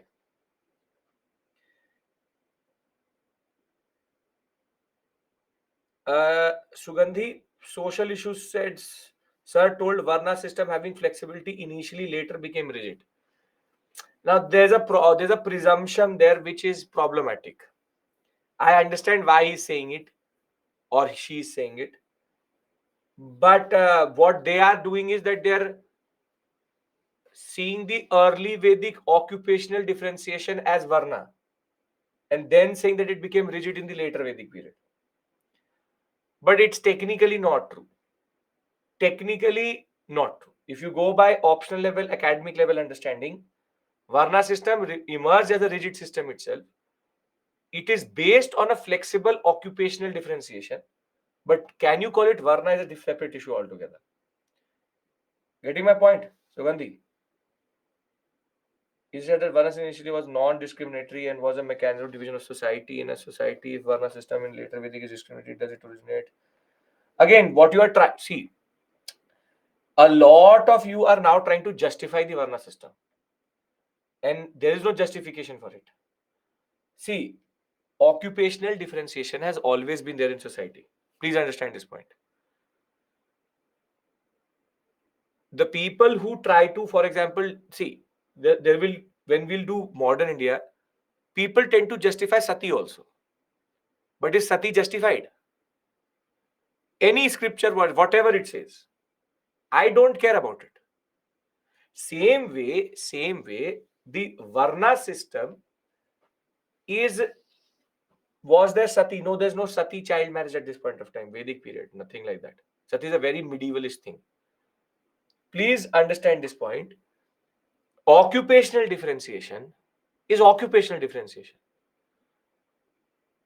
But Varna system is a very crystallized, institutionalized form of division of society. And you can't say that there's a justification for that because it was already there. They just institutionalized it. This is the difference. Because when you say that it was flexible and became rigid, you are linking the existence or the genesis of Varna to occupational differentiation. That can't be. So in this answer, in this question, you just simply talk about how in the Vedic period, Vedic Brahmanism is going to emerge, social discrimination and social exclusion is going to emerge. It is part of the later Vedic society. And then say all of these issues exist in India also, and then write one section on how the prevailing system or the prevailing issues are still there. So it is not difficult. The point is, this table itself answers everything. Now, I don't want to go into analyzing Varna with you because whatever you give me as an argument really doesn't justify this system, and saying it is flexible and rigid at the same point of time is also problematic. Okay. When it says Vedic age in the examination, it means Vedic age means 1500 to 600. But you have to be smart enough to know what part you have to write. If you write in this question only early Vedic period, will you be able to write a good answer? No, you have to categorically talk about later Vedic period so as to link these two parts up. Okay. Raja Ram Mohan said, Raja Ram Mohan did not say go back to the Vedas. That's a separate person. Restore the religion. He did not. He talked about the Upanishads. Upanishads are different. When we'll reach art and culture, I'll discuss that. That's a separate issue altogether. Okay. Accountant keeps track of land, how much tax people are paying or they owe. That is Dayanand Saraswati. Okay. Now,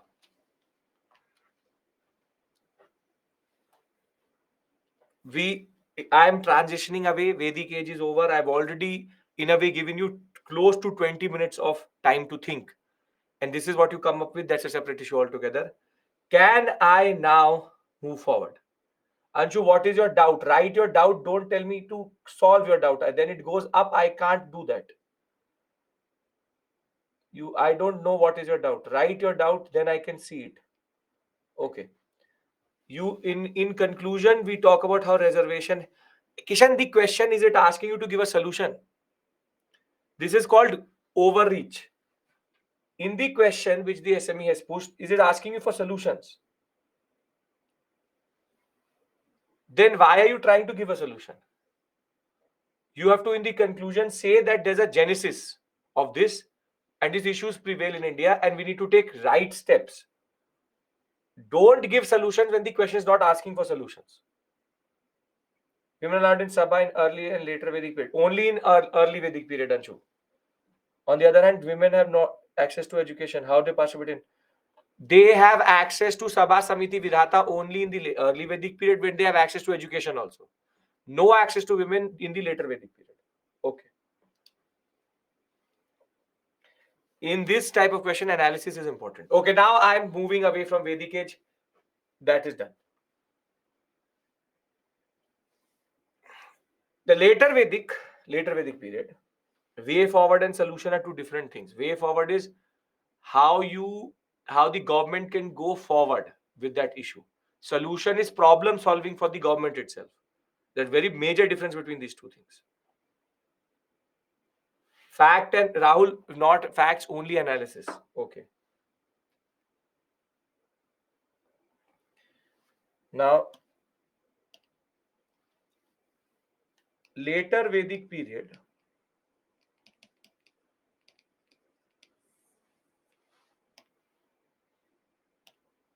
what we see now, please settle down, because Vedic question is over. Vedic period is over. Now I'm taking the story forward. Now, later Vedic period has given rise to what we today call as monarchical territorial systems. And between this 1500 and 600 BCE, what happens is that there emerge 22 Janapadas. The word Janapada means political state. There emerge 22 Janapadas. And there's a major change in the location of these Janapadas. These 22 Janapadas fight with each other and they consolidate into 16 Mahajanapadas.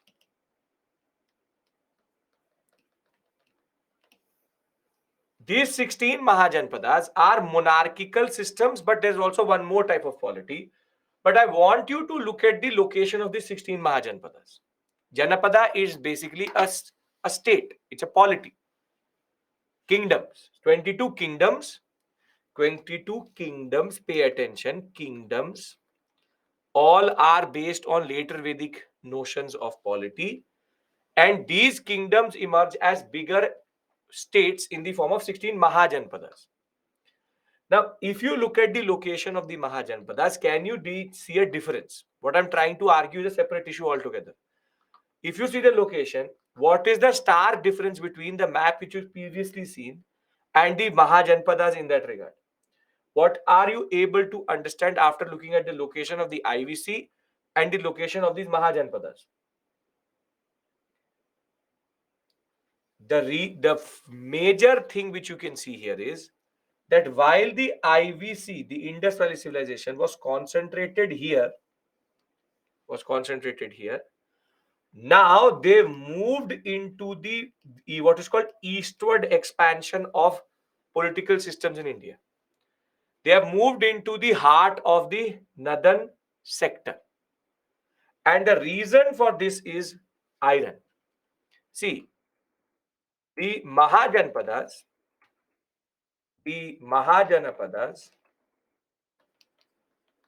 their location is in the north heart.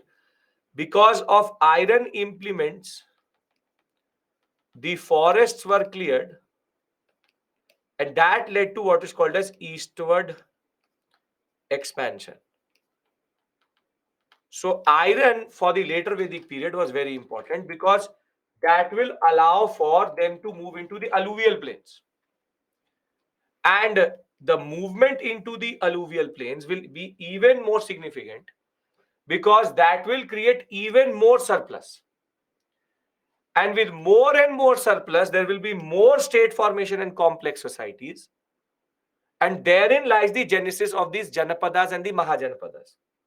There were 22 Janapadas, basically 22 political units which fought with each other to get consolidated into 16.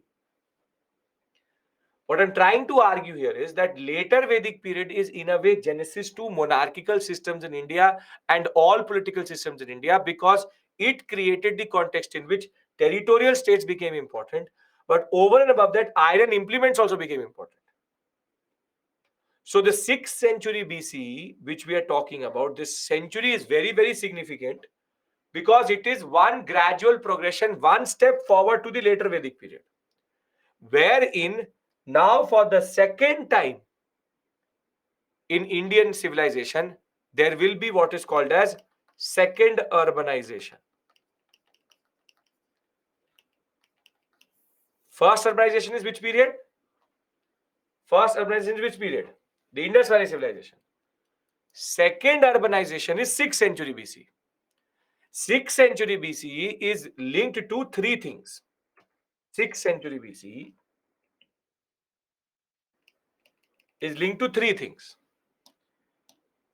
One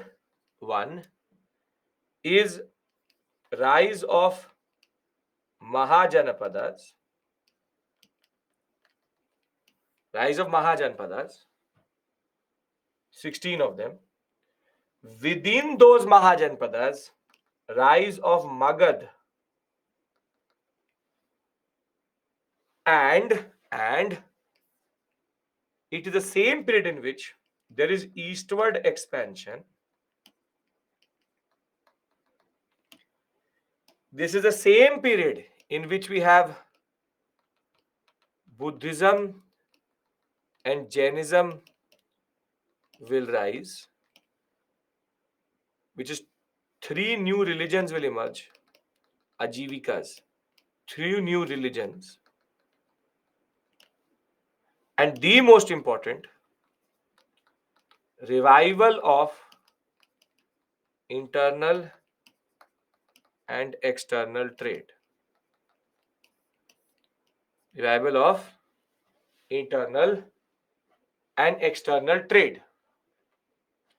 This is why 6th century BC is called second urbanization. Because the Indian society will again see a new type of dynamism.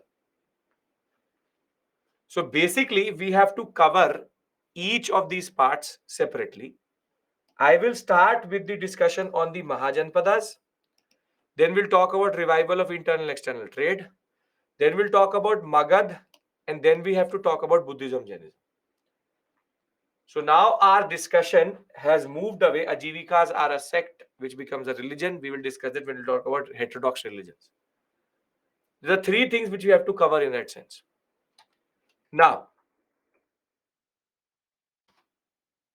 these are the 16 Mahajanpadas. You will find a different name and a different list in different texts because three different texts tell us the names of the 16 Mahajanpadas. In some places, there are discrepancies, but this is the standard one which you will find in every book that way. Now, out of the 16 Mahajanpadas, certain or most of them, except for 5, 11 were monarchies, means one man rule. However, there were also 6 or rather 5 such Mahajanpadas which were what are called Gana Sanghas, which means oligarchy, which is rule of few. Rule of few, which is there were 2 to 3 people together, rule of councils in that sense. Rule of councils. So very simply, the oligarchic systems are a little bit more what we call as democratic, but monarchies are not. Now, you have asked me, do we have to learn this?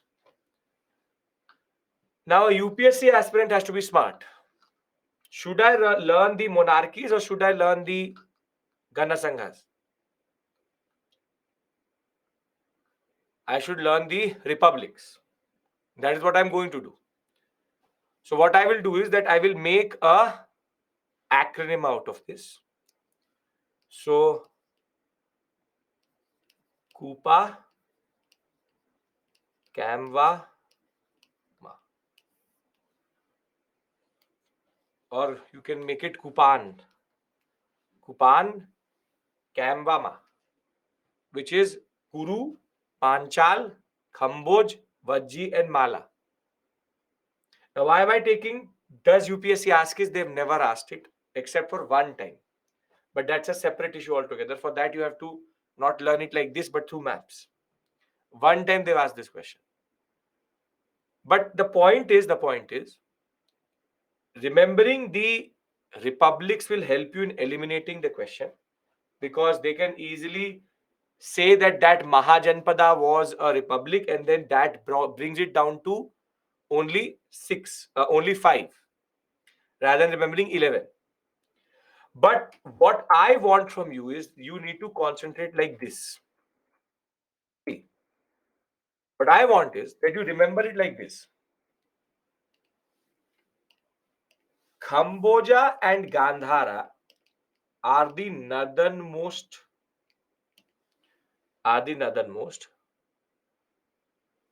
Ashmaka and Avanti are the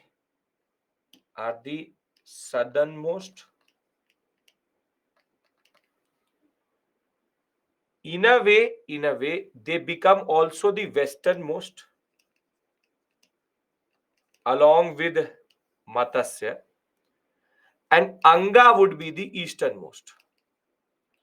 This is the Upinder Singh map. You have the same from the NCERT. Kamboja and Gandhara north, Avanti and Ashmaka south. In a way, Gandhara Kamboja is also the easternmost, but we'll take Matsya as the westernmost. And you have Anga. Anga is also called Vanga in certain texts, so it is Anga Vanga in the east. And what I want you to remember is that the area which is left, this area which you see here, is the core area of Mahajanpadas. And it is the same area in which Buddha and Mahavira, the two founders of the religion of Buddhism and Jainism, operated. Now, for your reference, I've done one more thing, which is I've given you these tables in which the Mahajanpada capital and its significance is written. Now, my basic suggestion is going to be very simple, straightforward. There's no point learning all 16. There's no point learning all 16. And this is for your reference. I want to do one thing, which is that can you, and this is slide number 47, can you just refer to 46 and 47 from time to time and look at their locations? That is it. I'm not asking you to learn it because the input is not worth the output. The input is actually not literally worth the output because there is too much detail. See, if your professor said learn all 16, then he thinks you're a computer. But I am not going to say that. For one question which had come 4-5 years back, which I will show you on Monday, there is no point learning all 16. And as it is, that question was not about the Mahajanpadas, but about Buddha and Mahavira. So my basic suggestion is I can easily say to you, learn all 16. That is the easiest thing I can say. I've just washed my hands off. I said that, okay, I pass the buck to you. Learn 16. But I am telling you rather, learn their location through maps. Don't die over it. That is a very important point I'm trying to say to you.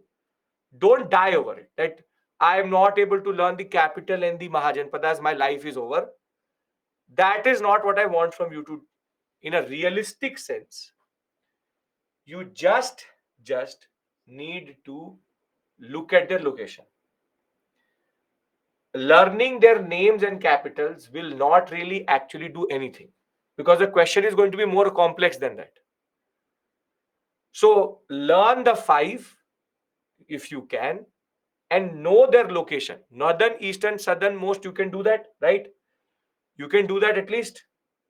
You can at least go through these 2 slides and look at what are the Gandhara, Kamboja, Matsya, Avanti, Ashmaka, and Anga are the ones which matter to us, because they are extremes. These are exceptions. If you can remember that, half of your work is done. For me, it is very easy to say remember 16, but I am telling you, don't die over it. Can I really talk about Magadh, which is more important? This area, Magadh, which is more important. That discussion is more important because that is what comes in the examination. Yes, we can talk about Magadh. Are you clear? I can say, remember all 16, learn these tables.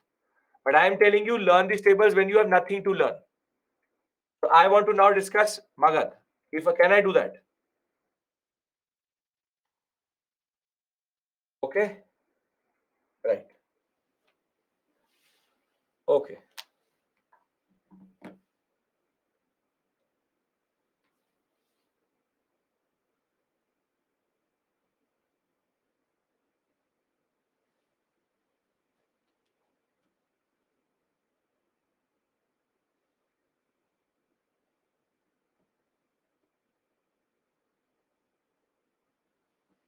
Okay. So Aryans only fought and formed this. Again, Ved I am telling you one thing, please, मैं हाथ जोड़ता हूँ that this Aryans did this, Aryans did that. Indian population. This Aryan distinction after Vedic period is not there. Please understand this point, because that is again a very politically charged statement which you said. 22 Mahajanpadas become 16. Out of the 16, remember 5. Out of that, remember north, south, east, west. Now,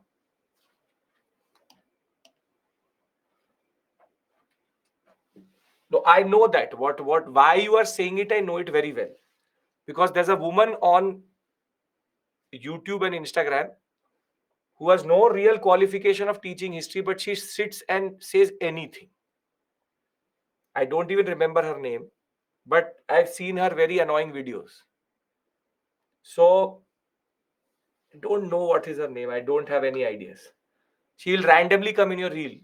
Randomly come in your reel. I have no idea who she is. But I don't know what she knows about also, but she has a very politically charged statement. And she gives very, yes, I'm not going to take her name to actually qualify and give her any form of recognition that way. But yes, Shreyank, Shrevasi, and Utkarsh, what the ones which you refer to, is the one I'm talking about. Yes. Hey, Madam Hey. She makes very dramatic videos out of things which are not dramatic enough. Okay. So, this is the problem with history. People misuse history quite a lot. And that rhetoric which you're saying, na, Aryan, this distinction which you're talking about is actually quite perpetuated by her nowadays. Okay. No, I'm not going to tell you her name, because what you will do is that you will go and then watch the videos. And then you will ask me then ulte-pulte questions out of that. So I'm not going to do that. If you don't know her, very good. Best thing you've done in your life. Okay. Oh, everybody wants to be famous. You can say anything. I think recently something happened on Lalan Top also, right? Related to, I think, Gandhi and all. Something happened recently. So happens. Raghav be precautionary मेरी बात सुनो as soon as you see a reel on history आगे कर देना ठीक है I'm not going to obviously tell you and see that is about validating her name she wants to be famous and I'm telling you her obviously I'm not going to do that okay now out of the discussion we are having one Mahajanpada emerged as the most powerful and was able to dominate everyone and was able to dominate everyone and that is Magad. See, Magad was a monarchy, and in a way, it was the strength of the monarchies that most of the oligarchies and Ganasanghas were conquered by Magad. But Magad had multiple strategic, what we call as location, access to resources, and society and political aspects, which allowed it to do it. So Magad, the first major advantage it had was location. Its first capital is a place called Rajgir, which is near Patna today, and then it will become a place called Patliputra. And for centuries, Patliputra is going to be the capital of all powers till we talk about the post-Gupta period, where Kannauj is going to become important, but Patliputra is going to be very, very important. The advantage which Magad has is strategic location, because firstly, Magad was based on a plateau, is on the Chota Nagpur plateau, and therefore on all sides it could see anybody coming from a distance. So it was based on a certain height. Then it is also surrounded by 3 rivers on each side. So Magad, you have on one side the Ganga, the other side the Son, and on one side the Champa. So in a way, there was only one way to enter into the Magadhian sector, and that too was a plateau. And in strategic military history, you would know, to be on higher ground is better. Magad also had access to iron ore, and for that same reason, they had the best weapons and most volume also.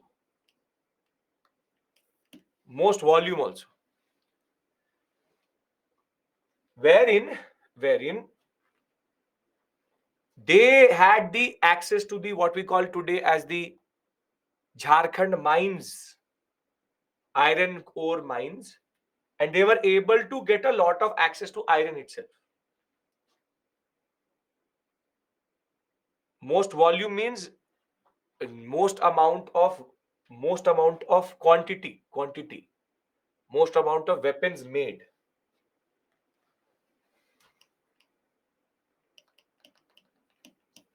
Now clear? Magad also, because it was a monarchy, was able to have centralized power. And if that was not enough, it was also based on a trade route.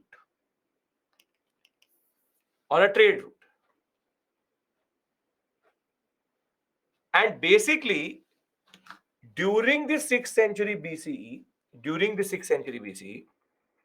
what will happen is that 2 routes will emerge in India.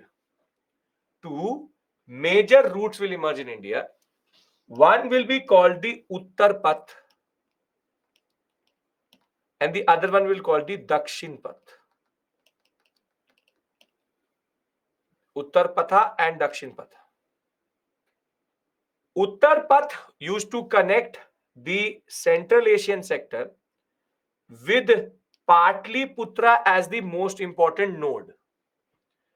So the Uttar Path having 2 different sectors, and ironically the Indian Railways today also has the same 2 lines in North India. One is called the northern sector of Uttar Path, the other one is called the southern sector of Uttar Path, wherein one used to go from Lahore, Jalandhar, Saharanpur, Gorakhpur, and then Bihar, Bengal. So some trains in North India goes from via Gorakhpur.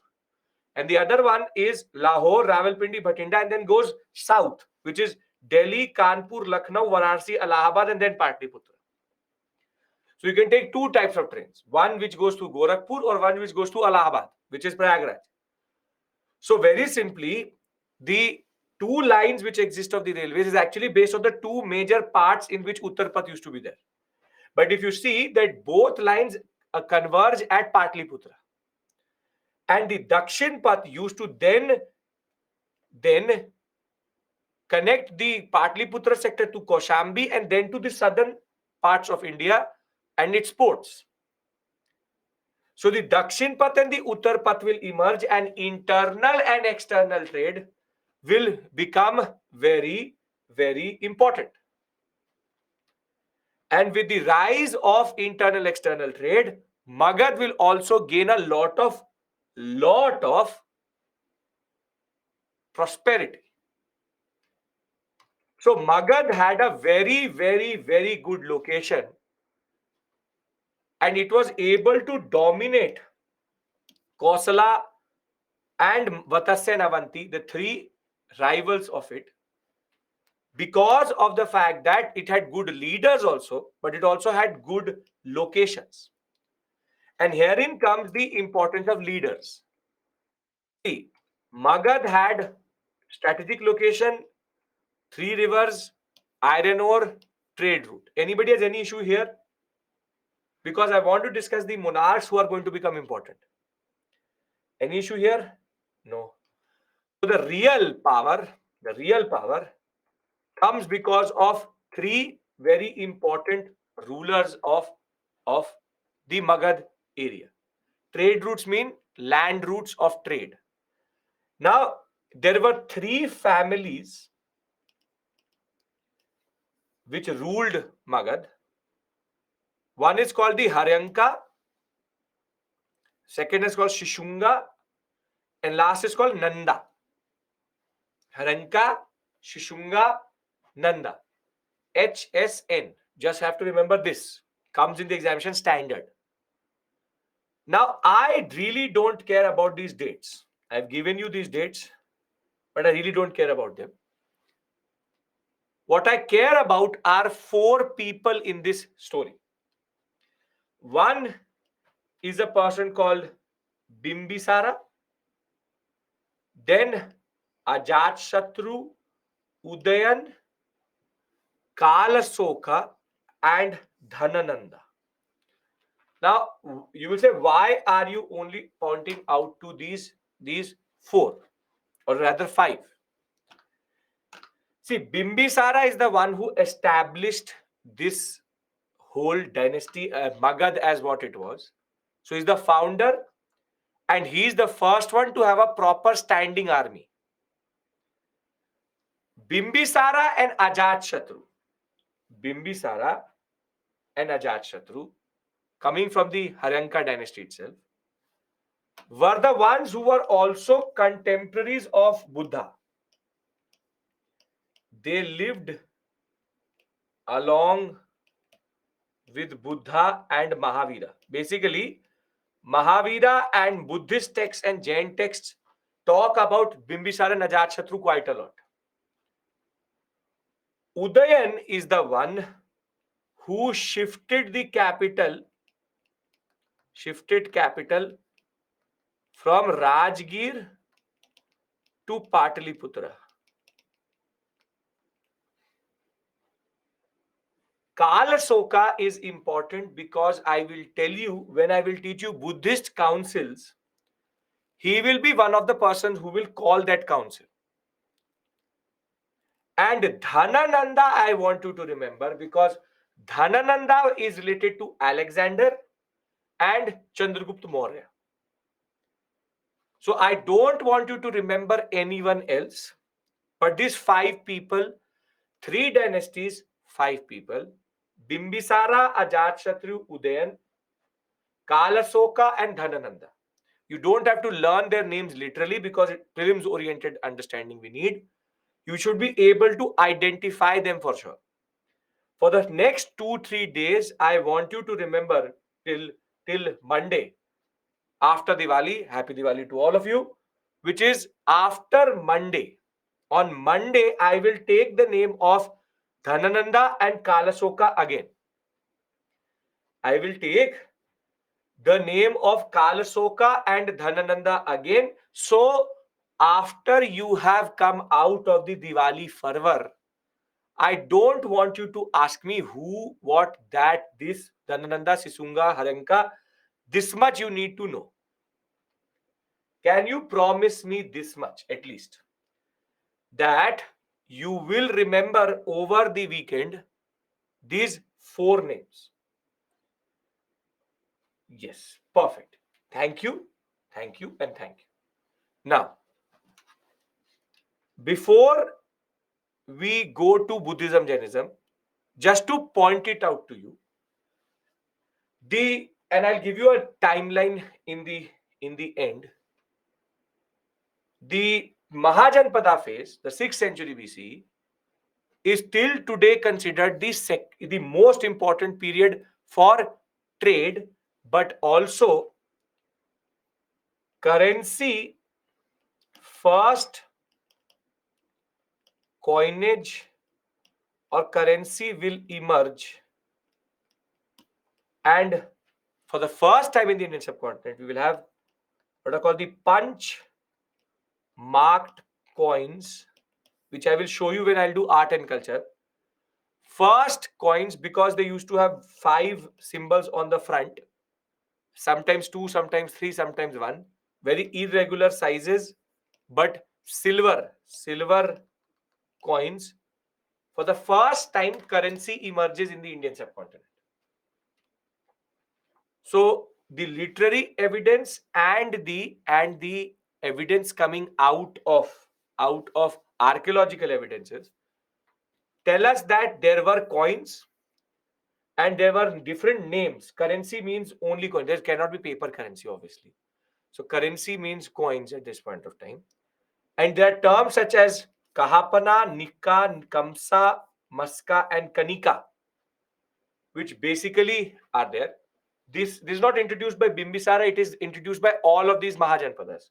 All Mahajanpadas issue silver coins. Together, we call them punch marked coins. And Dasa Dasi tradition is still there. Urban centers will emerge, and that is why it's called the second urbanization. So these 3 dynasties all belong to Magad. Yes, a single kingdom can be ruled by multiple families. That is dynasties. So now we will also have terms emerge in the texts which till today we use. There will be multiple terms which will be used in the texts. Pura, Nagar, Nigam, Rajdhani, Mahanagar, and these are terms which will till today use. So you have Pura as a small town. You can have a Nigama and a Nagara. Do we use these words today? Nigam, Nagar, we use these terms. And over that you have a Mahanagar, and the Rajdhani word is also coming from here. You have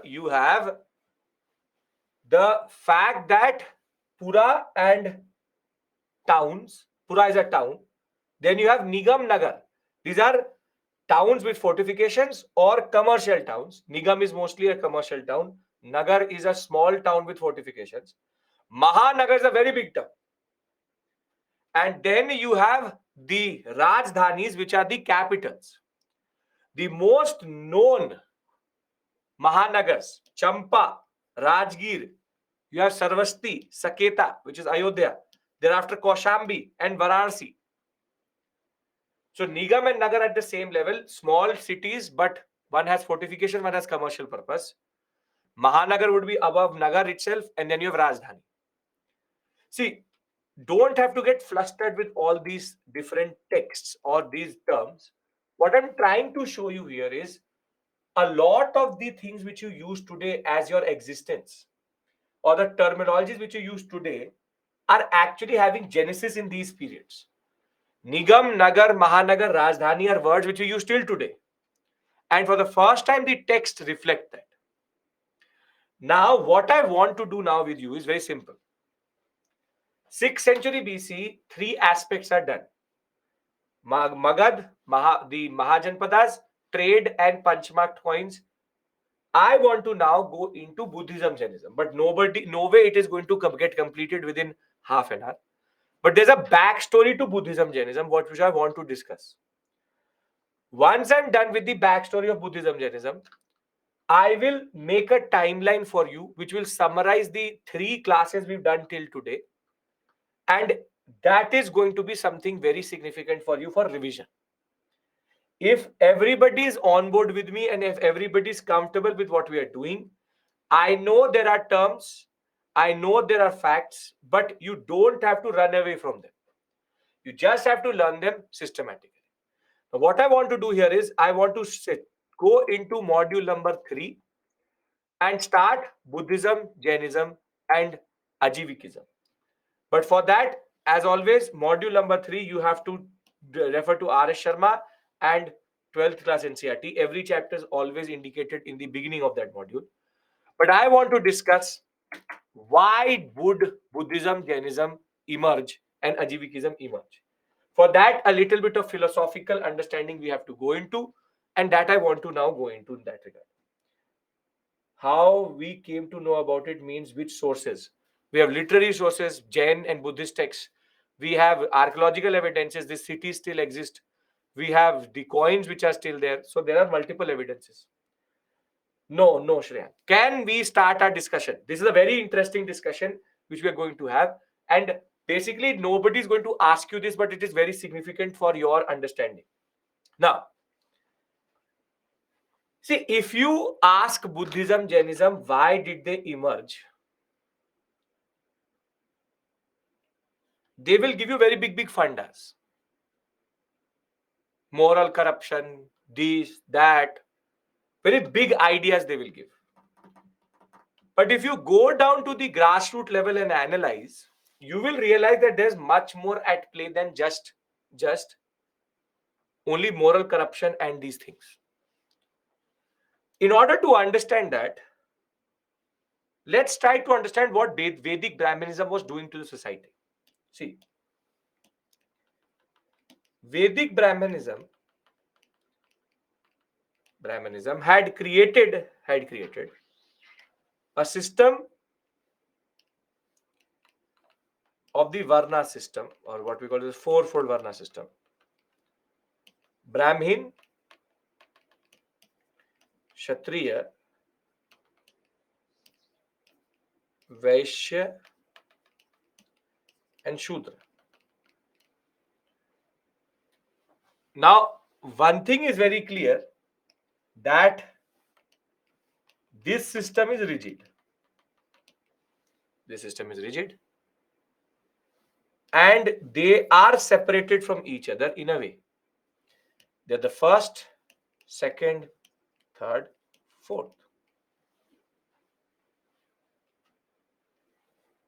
Now, if I am a Kshatriya, I have all the wealth in the world, I have all the power in the world, but I still remain second in the ritualistic ranking.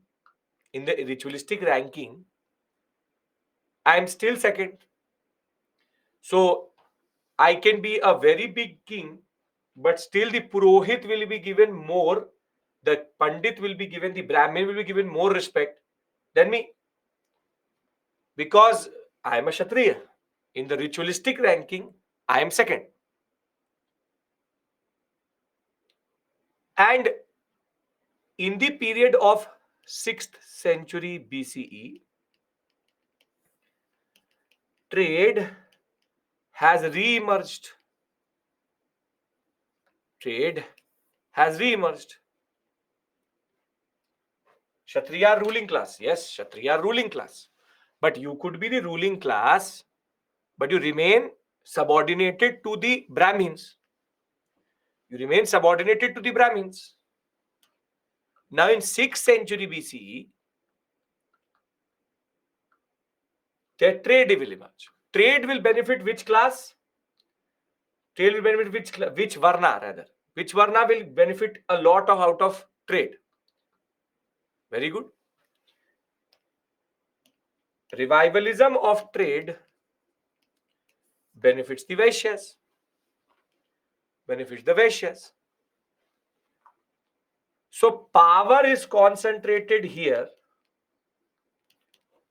and wealth will start to get concentrated here. But a Vaishya, he can be as rich as possible, but still he will remain third. He still remains third. So you can be anybody of that. You can be the Jeff Bezos of 6th century BCE. But when a Brahmin walks, you don't walk. You have to give power or respect to the Brahmin. There's no mobility. There's no mobility. Now, basically, there is a frustration which is building up.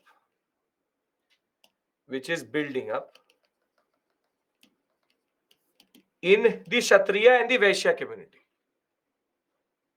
And one more thing is that Vaishyas have a problem in the way Vedic Brahmanism has a certain problem with trade.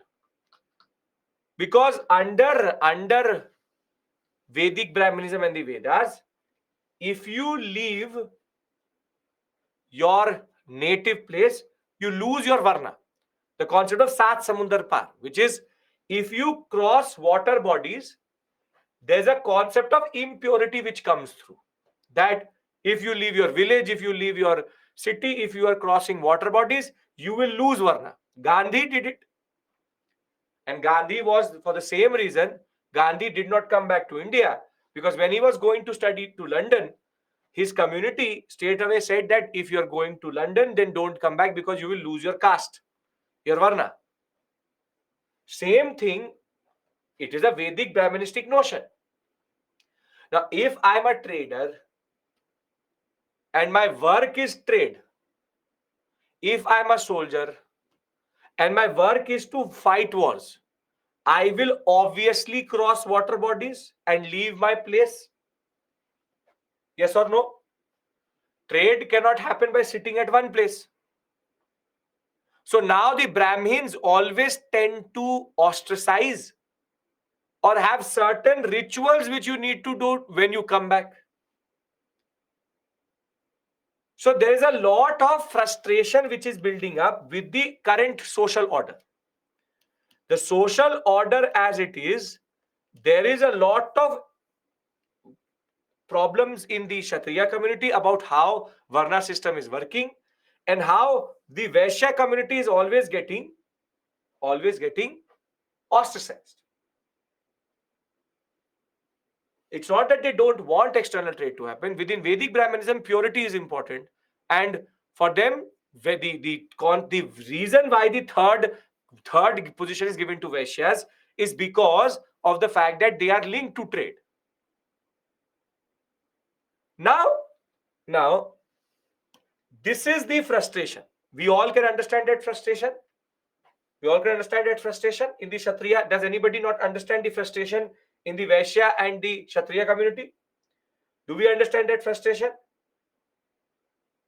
Yes or no? Yes? Now,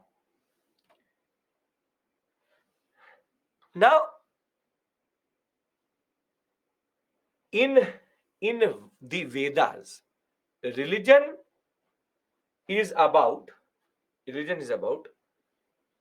no, Rahul, you're incorrect, but don't worry about it. You're incorrect, but don't worry about that. When we talk about religion, the most important aspect is liberation, or what is called as moksha. See, it is believed that we all have a body, we have a soul, and our soul needs to get liberated. It is a part of God, and salvation will come when my soul is not going to go through this process of birth, rebirth, birth, rebirth, birth, rebirth. The soul basically changes bodies like we can change clothes, and therefore Moksha is what is the target of everyone. So the concept is very straightforward. We all want moksha or salvation or nirvana, which is the fact that soul should end rebirth and birth cycle. Is it true or not? I don't care. And this is something which all religions talk about, which is what happens after death. Now, if you go to a Vedic Brahmanist, or if you go to Vedic Brahmanism, for them, the Brahmin says, if you ask him a question, how can I get moksha? His answer is going to be ritual sacrifice. दान दक्षिणा कीजिए, मोक्ष मिल जाएगा. You will get moksha. Now, for everything, they have a sacrifice. For everything, they have a ritual. So the path which the Vedic Brahmanism is talking about is the concept of punya. That you get punya by doing ritual sacrifice, ritual sacrifice, ritual sacrifice. But are rituals and sacrifices free? If the Brahmin says, feed 1,000 Brahmins, will it be a cheap affair? No.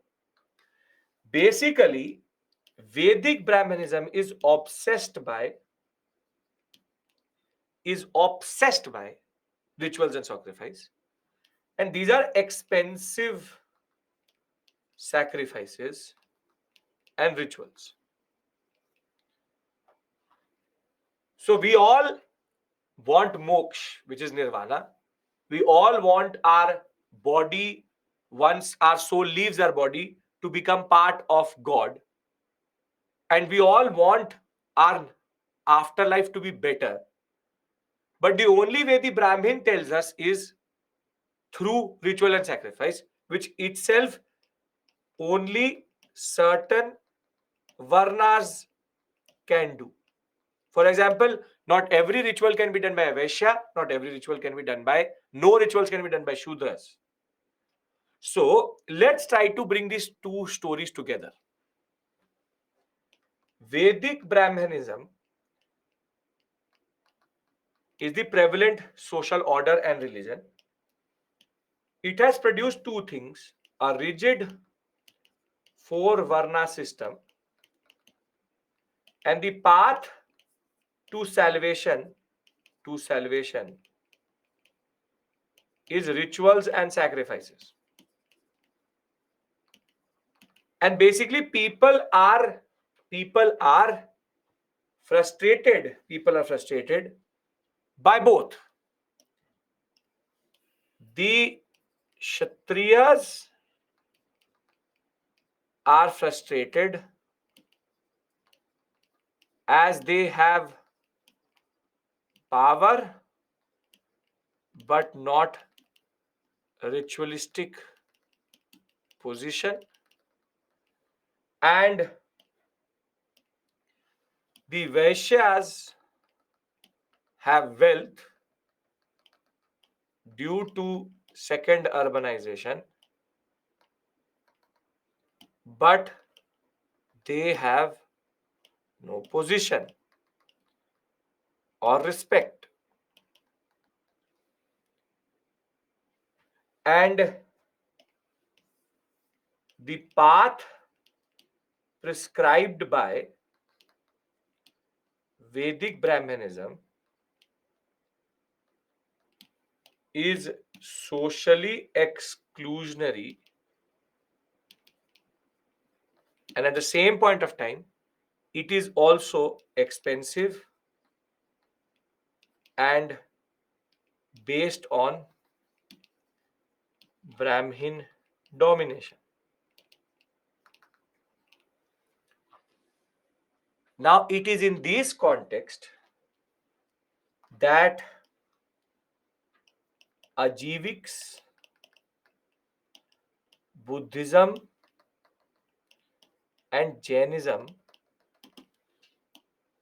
and specifically Buddhism and Jainism, will emerge.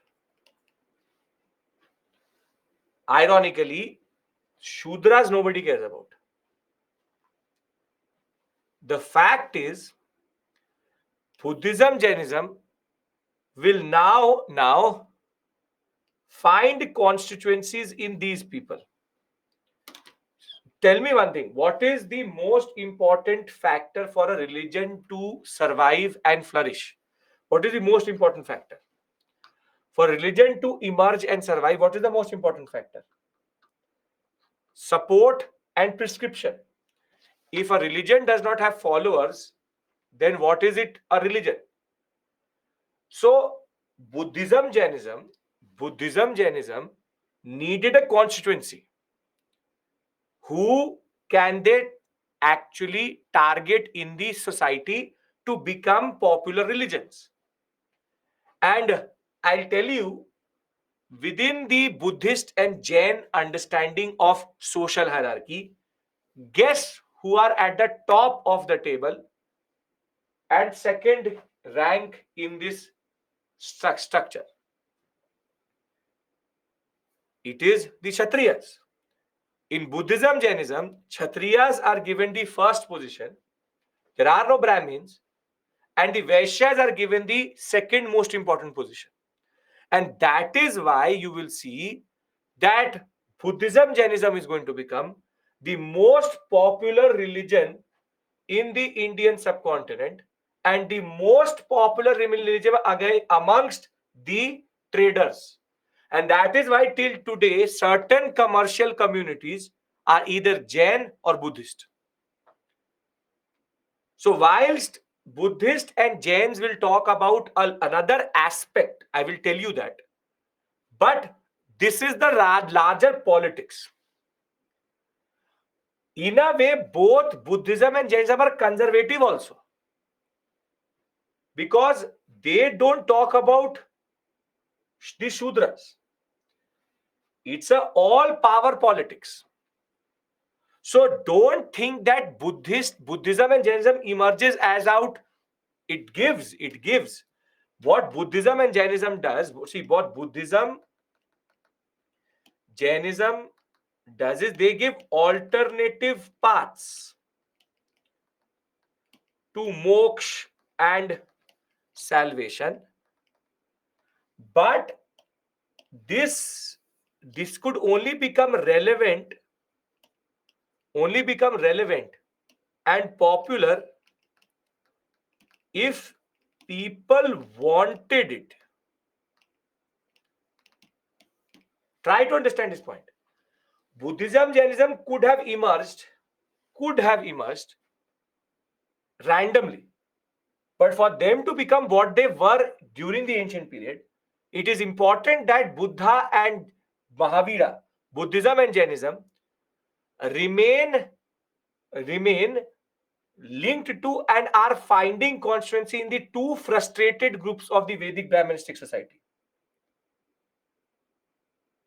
So people see in PSIR, people have argued, see, if you say that Buddhism is the rebel child of Hinduism, it is against rigid caste practice. That is the PSIR type understanding. Too simplistic. See, I'll be very honest with you. You would think that Buddhism, Jainism are path breaking. I will tell you a very interesting thing, and you will then tell me, is Buddhism, Jainism actually very progressive? Vedic Brahmanism discriminates against women, yes or no? Yes or no? We'll discuss that AH3. We'll discuss that. Yes or no? In Jain philosophy, it is believed that a woman cannot get salvation. The only way a female gets salvation is when she is reborn as a man and then she does Jain practices and then gets salvation. Is this very forward looking? It says that only way a woman gets salvation is to be reborn as a man and then get salvation. Buddha was never very keen for allowing women into the Sangha. But it is his aunt and his mother who forced Buddha to open the Sangha to women. So please don't think of both these religions as a new refreshing air. No, this is why I'm having this discussion. Nobody is going to ask you a question out of this area. I'm literally having a conversation with you at an academic level. Sangha is the monastic establishment of the Buddha. I'm having a conversation wherein I'm trying to decode something for you. Nobody is asking you these things. This is out of syllabus, literally. But I believe that you should know that it is all power politics. Because, yes, if you ask Buddhism, Jainism, they will not say this. They will give you an argument which is called materialism. If you go by Buddhist Jain texts, they will say we had to emerge because of materialistic practices. Can I talk about the reason which the Buddhists and the Jains give? Are we clear with regards to the power politics of Buddhism, Jainism, and Ajivikism?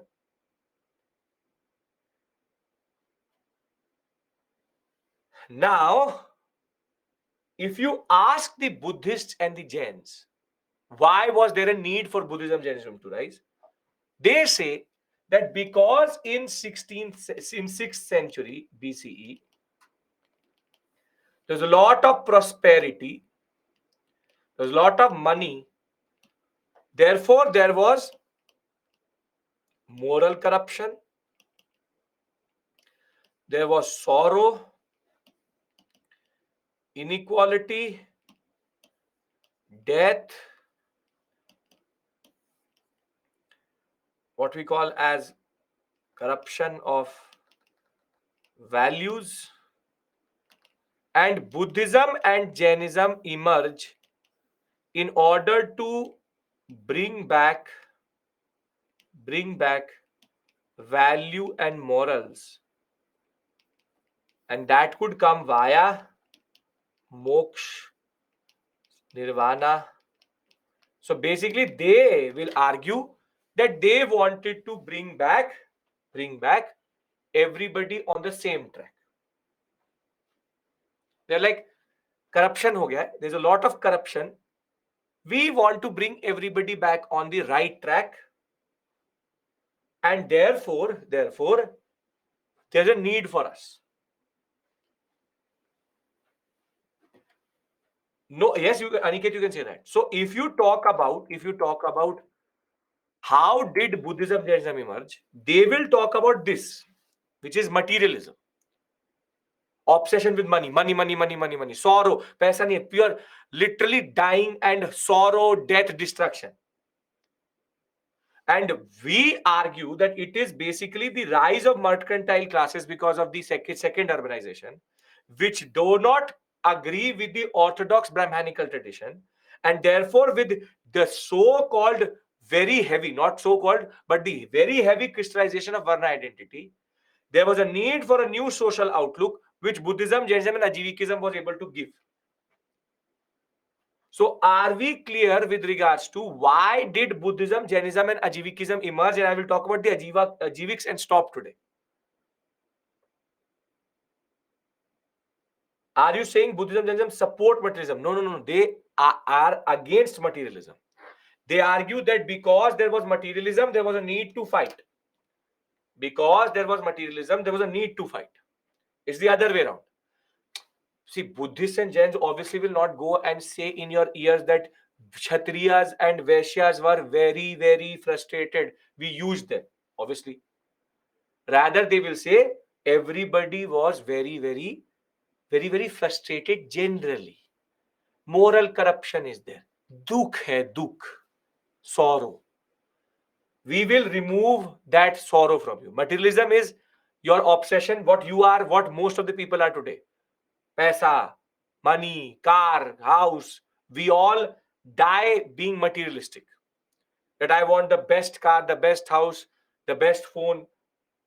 So very simply, they will say that we want to remove this aspect of how People are so obsessed with the worldly. With the worldly.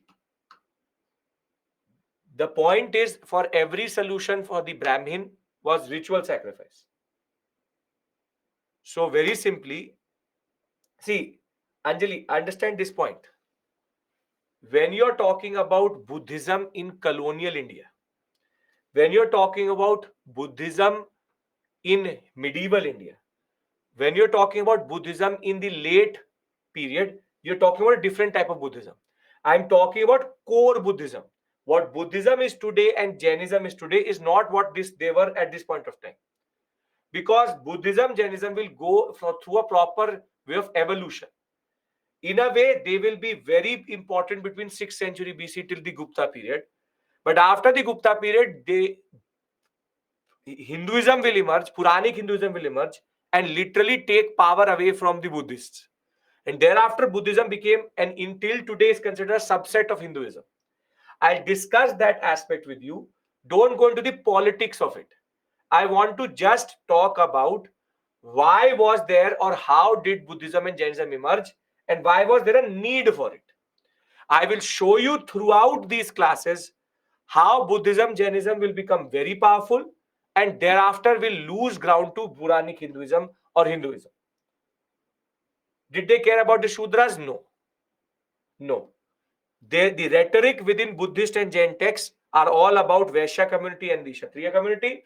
The conservatism of Brahminism with regards to Shudras was also there. And with regards to women, maybe a little bit more space was given to women in Buddhism, Jainism, but it was not radically different in that sense. Are we clear with these aspects? Are we clear about this? Yes? Okay. Now, I'll consolidate what we've done till this point because there's no point teaching Ajivikism. So I'll rather consolidate. See, since you started the classes with me, we have come a long way. We have come a long way. And I have given you at least 2 to 3 firsts. Brahminism gave place to women. Never. That is the biggest issue. Vedic Brahminism gives a place to women lower than even certain places Shudras. Mesolithic, Neolithic. See, understand this point. Conservatism of this age is absorbed by Buddhism, Jainism. That is the problem. But they are alternative ways of looking at salvation and taking away the power away from the Brahmins. That is the basic point. So it's all power politics. It's all a certain context in which they rise. That's the point I'm trying to argue. So there's an innocent answer to this question and there's a political answer to this question. That is what you need to understand. Was there materialism which frustrated? No, there's not. Materialism is for the society. The society is materialistic. We want to change them. Buddhists talk about how you will give up everything, then only you will get salvation. I'll tell you that. Buddhist philosophy, Jain philosophy, I will discuss with you. Just hold on to this fact that there's a frustration which is building up and there was a need for a new social outlook which Buddha and Mahavira will feel. Okay. Now I'm consolidating everything we've been doing since Wednesday when we met for the first time. So Mesolithic, Paleolithic, Neolithic, Indus Valley, Vedic age, early Vedic, later Vedic, and Mahajanpadas, or what we call as 6th century BCE. This is what we covered. I have brought you a very long way chronologically because we started at 2 million BCE. Then we reached 10,000. Then we reached 4,000. Then we reached 6,000 or 2,600. Then we reached 1,500. Then 1,000. And now 600 to 500. And in this story of coming from Paleolithic to Mahajanpadas, we have seen the gradual progression of how India will emerge as a civilization. So, in the Paleolithic period, there is no state, hunting, gathering, there is fire, There's bulky tools. Thereafter, in the Mesolithic period, we see the domestication of animals. This is the first thing which happens with burials and rituals, with microliths. Thereafter, we went to the Neolithic period, where we saw for the first time the poison called agriculture emerge. With agriculture came complex society. With complex society came sedentary life. With sedentary life came early state formation. And we also had agricultural tools and pottery emerge. Then we moved to the first urbanization of India, in which we get a mature state, but we don't know the nature. Thereafter, we get trade for the first time, both internal and external. We get naturalistic religion, and we have town planning and urbanization of the Indian subcontinent. Till this point, something is very clear, that in this whole period, there is no currency, no taxation, and no coins. And basically, we are mostly reliant on archaeological archaeological records. Thereafter emerges the early Vedic society based on the Vedas. And now things change. Pastoralism, tribal society, no, tribal society, tribal polity,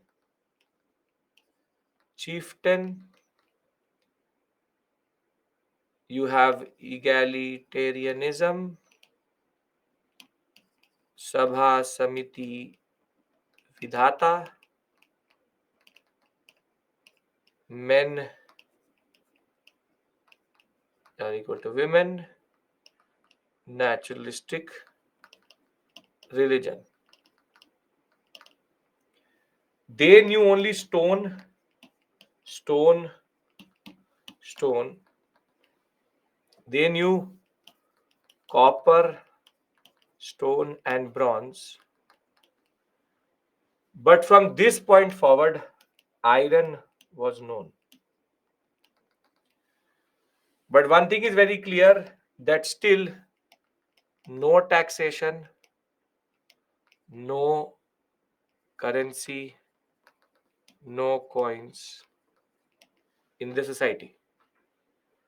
Thereafter, we came to the later Vedic period, which is the genesis of all issues in India, which is we came up with monarchical system, monarchical, hereditary, territorial kingship, agriculture, Vedic Brahmanism. We also saw men becoming very, very, very powerful to women, and Shudra and women social discrimination.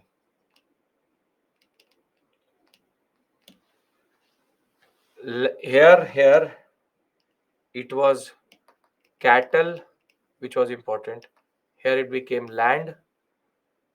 And one thing is very clear, that still, both of them, there is no trade. However, iron was used extensively, and taxation in the form of bhaga will emerge. the most important Varna system will emerge. And whilst all of these features will keep on evolving into the 6th century BCE, 6th century BCE, we have finally revival of trade and first currency in the form of the punch marked coins. If that was not enough, three new religions will emerge, which we will discuss on Monday, which is Buddhism, Jainism, Ajivikism. Now, do you get it what we are trying to do through ancient India? I'm basically bringing you till 2023. And with every passing module and era or period, you see, smaller and more important elements of the Indian society are getting added. In a way, we are time traveling. We are trying to understand what made India what it is today. And this is basically your genetic code of India, where things are emerging, where are the firsts. All the firsts are in front of you. First state, first state is here. Then first domestication of animals is here. First agriculture is here. The aspect of first coinage is here. First trade is here. So very simply, you are seeing a snapshot of your own past. And I hope all of this has been making sense to you. So I'll stop here today. Happy Diwali to all of you. Have a safe one. And if you are in and around Delhi, please don't burst crackers. As it is, people are choking. The last thing is your own stubble burning. Thereafter, have a safe one and enjoy this weekend. I'll see you Monday morning. As much as you don't want to be Monday morning day after Diwali to be in the class, I'll be here. We'll take the story forward and we will now discuss next week. We will finish ancient by discussing Buddhism, Jainism, Maurya, post Maurya, Gupta, and post Gupta. So we will come back on Monday and complete the story. Right? Saturday, Sunday, I just want you to go through this in Diwali evening. Just revise this one slide. If it makes sense to you, I'll see you on Monday morning. Thank you. Take care and bye-bye. See you Monday. Some of you maybe in the evening, but happy Diwali. And please do take care of yourself. And remember, crackers is what not make Diwali. It is the thought of it. Okay. IVC was again we go ritualistic. Yes, ritualistic religion, which is ritualism. IVC is naturalism, naturalistic religion. Shudras could convert to Buddhism, Jainism, but in very rare case. Okay. Right. If you don't have a question, you can leave the session. Thank you. Was Varna system a reason for belief of impurity of block? No, Kishan, you're bringing Chola and all into this. Chola and Magad should not be taken in the same breath together. Same notion Buddha. We will discuss that. We will discuss that. Wait, see, not right now. When we talk about Puranic Hinduism. Mesolithic last part is microlith. They use stone. How did Princely occupy the high position? Because Deepika, if you will read the text and perpetuate it, you will give yourself the first position, right? In which period humans began to cover their body? Paleolithic period only. What is the significance of IVC if it has no impact on our present and knowledge? Shreyansh, it is part of the Indian civilization. It is the oldest civilization in the Indian subcontinent. So impact se kya matlab hai? Doesn't really matter. Significance is that it showed that when the world was more or less not able to figure out anything, first urbanization happened in India. Ritika, nobody cares about that. Okay. So see you on Monday. Take care and bye-bye. If Vedas were written later, how did priests and Rajan justify their claim on power and status? Deepika, because they are first creating the system, they are linking it to divine power, and then the Vedas which you see are Vedas were oral traditions. There are oral traditions later written down. So the written text will come later, but the oral tradition will always be there.